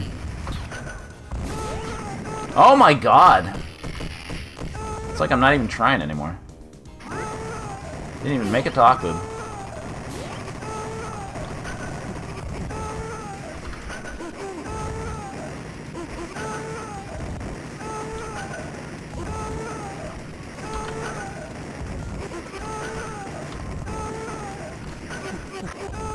No more extra lives.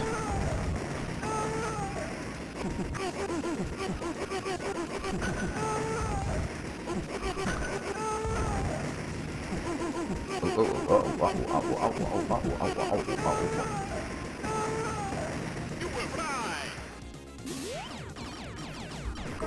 Honk. Ooga.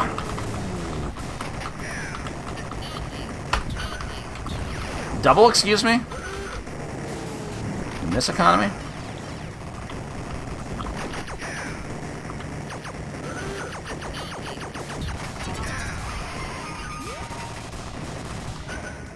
Why even shoot the missile? You have to use bombs. That dude came running to wish me a happy Thursday. Yeah, more bombs? I got 2 more bombs. I'm looking at the lives counter, not the bombs.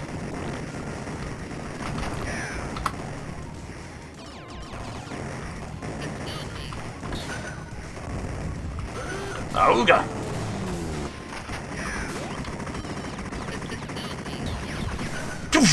What is with all these missiles?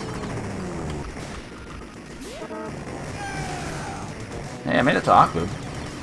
That's like the screen I expect to lose lives on. I didn't lose lives. Alright. Well. You're supposed to have some lives built up for this bullshit.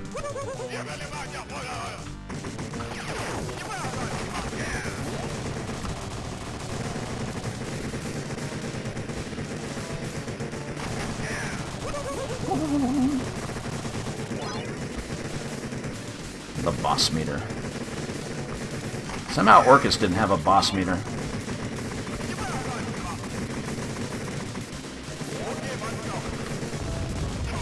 I guess they could spawn. Oh, never mind. An extra life during the final boss. All right.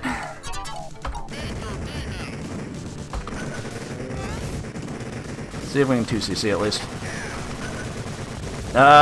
You think I was close? Really? It's not over. I was not close. What, you think the last boss is only going to be one phase?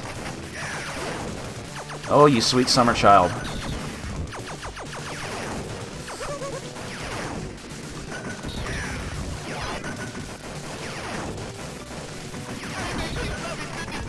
Oh right, I continued, so I have iframes when I use bombs again. So this is basically free. As long as I have bombs.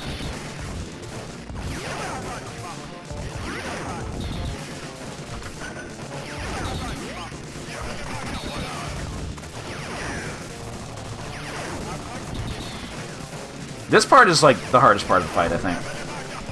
This phase. Those missiles come out in very fucked up patterns.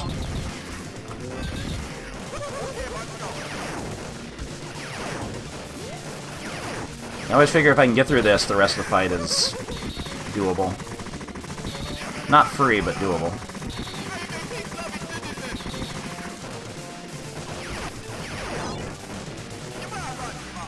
And he tries to crash into you. Oh right, I forgot the timing on this. You have to make sure he's not near you when he does the thing. That thing.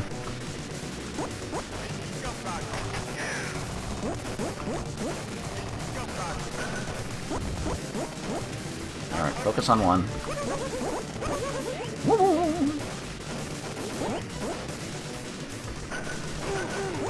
Gonna get that key.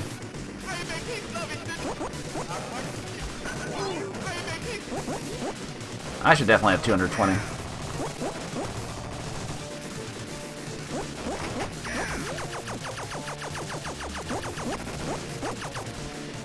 The meter still hasn't moved yet. There it goes. I'm a Pete.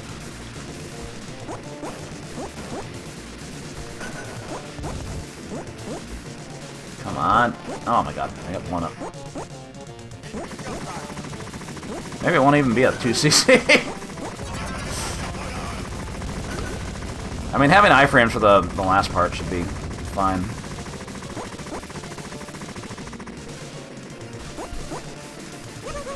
That weapon.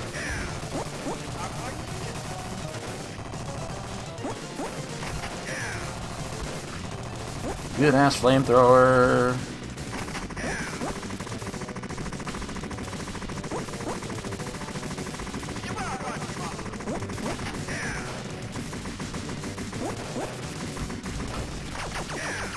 Boy, did you miss a lot. Yeah, we basically covered stuff in 92. There was a lot of Street Fighter 2 stuff, and then touched on some other things. And then I decided to try to 1cc this, just for funsies, and, well, I got to Akbu. This credit really fell apart.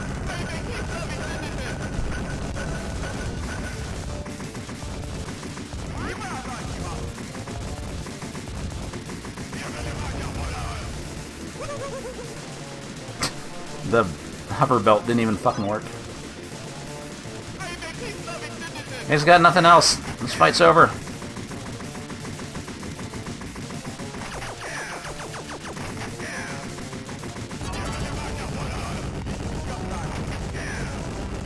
My first tried this for 1cc BBH? No, I 1cc this before I streamed. I have an old replay on Marp. Alright, here we go.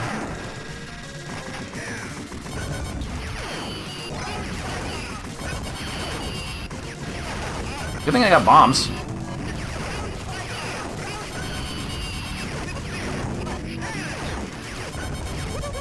Oh, was it a one try? It might have been.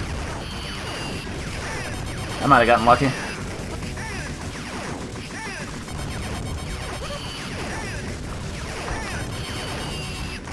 I did this for Coin Op Classic one year and actually got the 1cc too. That was pretty sick.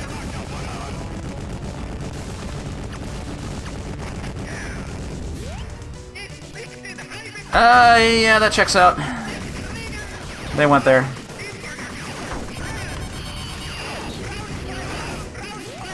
Hey, we always need more games where we can blow up a giant head of Hitler, right?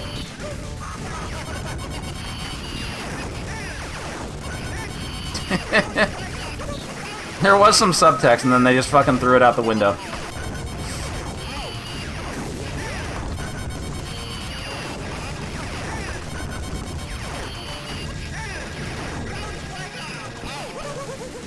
I think that missile launcher would be better, but...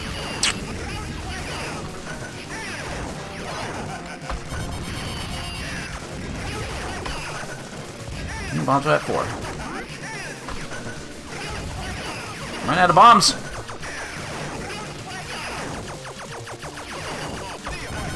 See if I care.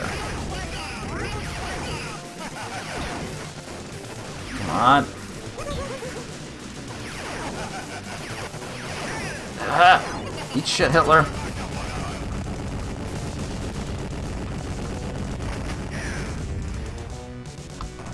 Oh, he's a Red Skull now.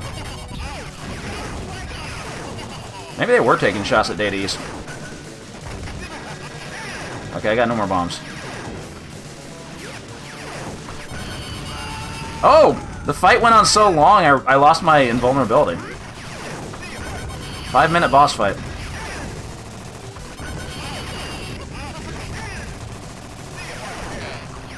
No more bombs.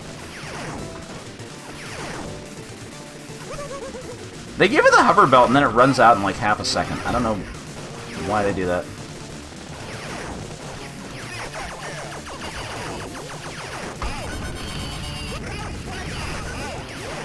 Yeah, I'm out of invulnerability.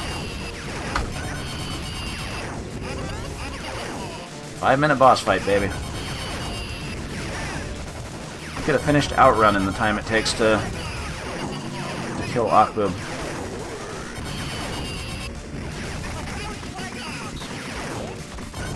No, the bomb button was actually the start button at the, like, kind of angled up from where the joysticks are, so you kind of had to reach up to press it.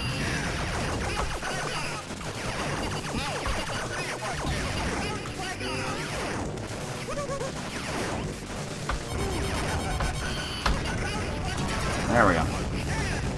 Don't double KO again. Oh, could happen. Hey, no. No, fight's over. Stop that. The bomb launcher's on in the Orcus fight also. It's kind of like how they only give you the grenade launcher during bosses in Smash TV. After all that, you gotta stop all the Akbub. Oh god, he actually got away. I didn't even get the good ending. Man, failure. Awkward, empty electric chair. Well, I've done the good ending. You can see it on 1cc BBH. Yeah, imagine spending all those credits and then just have the game tell you you suck.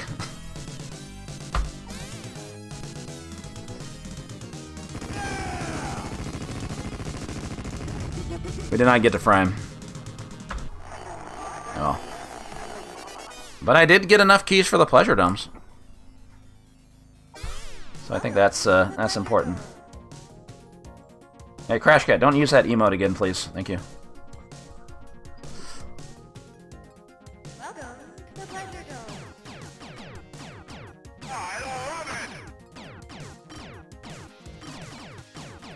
We're in the Smash TV pleasure domes.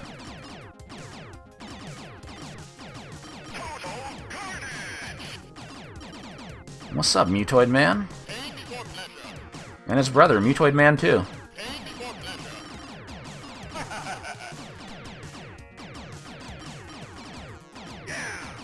Yeah, you're not actually allowed to... Well, yeah, no, you can shoot, but there's no enemies in the pleasure domes. You can put bombs down. Wait, yeah, you can put bombs down.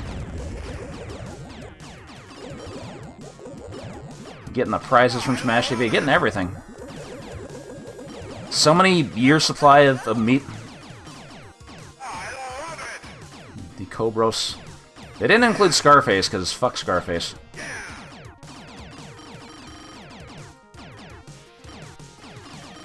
No, the score actually does track the millions digit. It looks like there's only room for 6 digits, but it does track a millions digit. Which I did see on one cabinet back in the day. I don't know how they did it.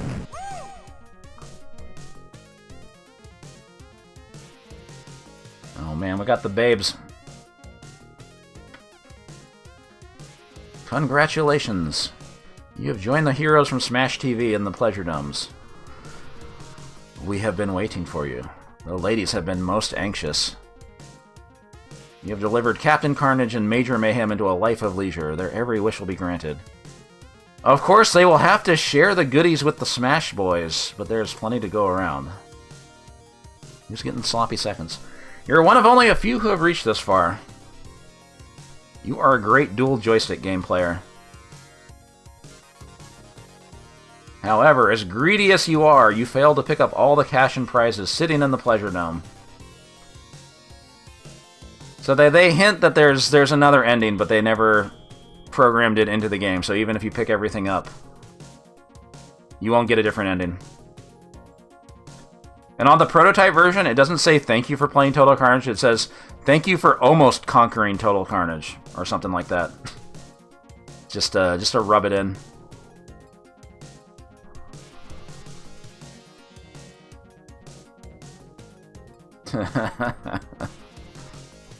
Motherfuckers. No, you can only grab everything with 2 players. I think it is possible. But as a single player, no, it can't be done. Because otherwise, it kind of... The way the screen scrolls, you can't really deal with it.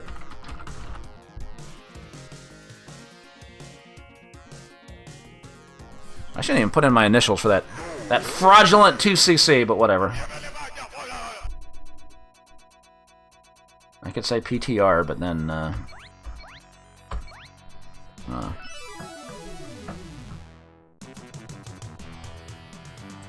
yeah, I assume in like a 2-player game, like there's more items to get and all that.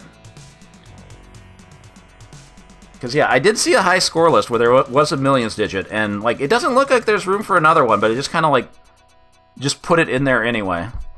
To the left. So, it's doable, but I don't know. I don't know how to do it. Okay, I missed some... I missed some art, hold on. Oh, man. I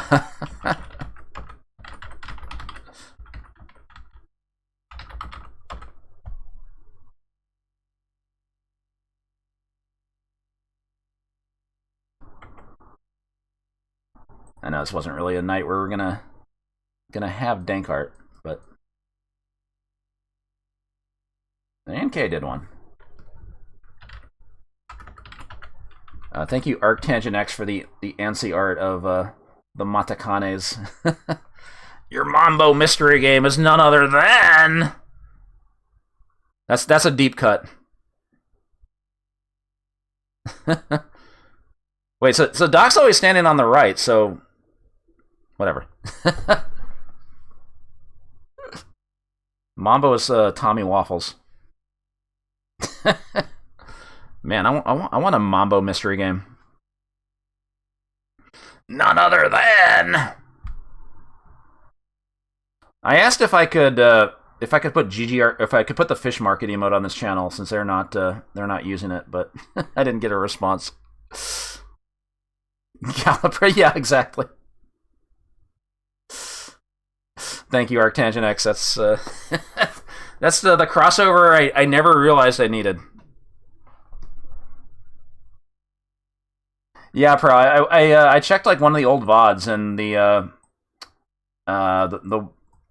the Thursday stream that they did. It still shows up in chat, so I was able to like grab it. It's not deleted entirely apparently. Today's Monday mystery game was Psycho Nick's Oscar, released by Data East back in 1988. We did cover that in Push to Recheck. Outrageously rare. Yeah, he is on the left when Tommy's speaking of scores. But then they have to switch positions for the for the game reveal. Oh man, thank you very much, Arctangent X. I like it. That's very BBH coded. No, they still put out some stuff that have not been outrageously rare. I don't remember what the last one was though. Feels like you can say that about anything. Anyway, that's gonna do it for. This doesn't even really feel like a Push to Reject episode because we did like so much weird shit tonight. a very unconventional Push to Reject. We will start 1990. What? I'm not done yet though. I'm not done yet. We will start 1992 next week. I don't know which games we're gonna cover, but there's a lot. There's a lot of stuff for 92. I was looking at the. There are some Kick Punch games.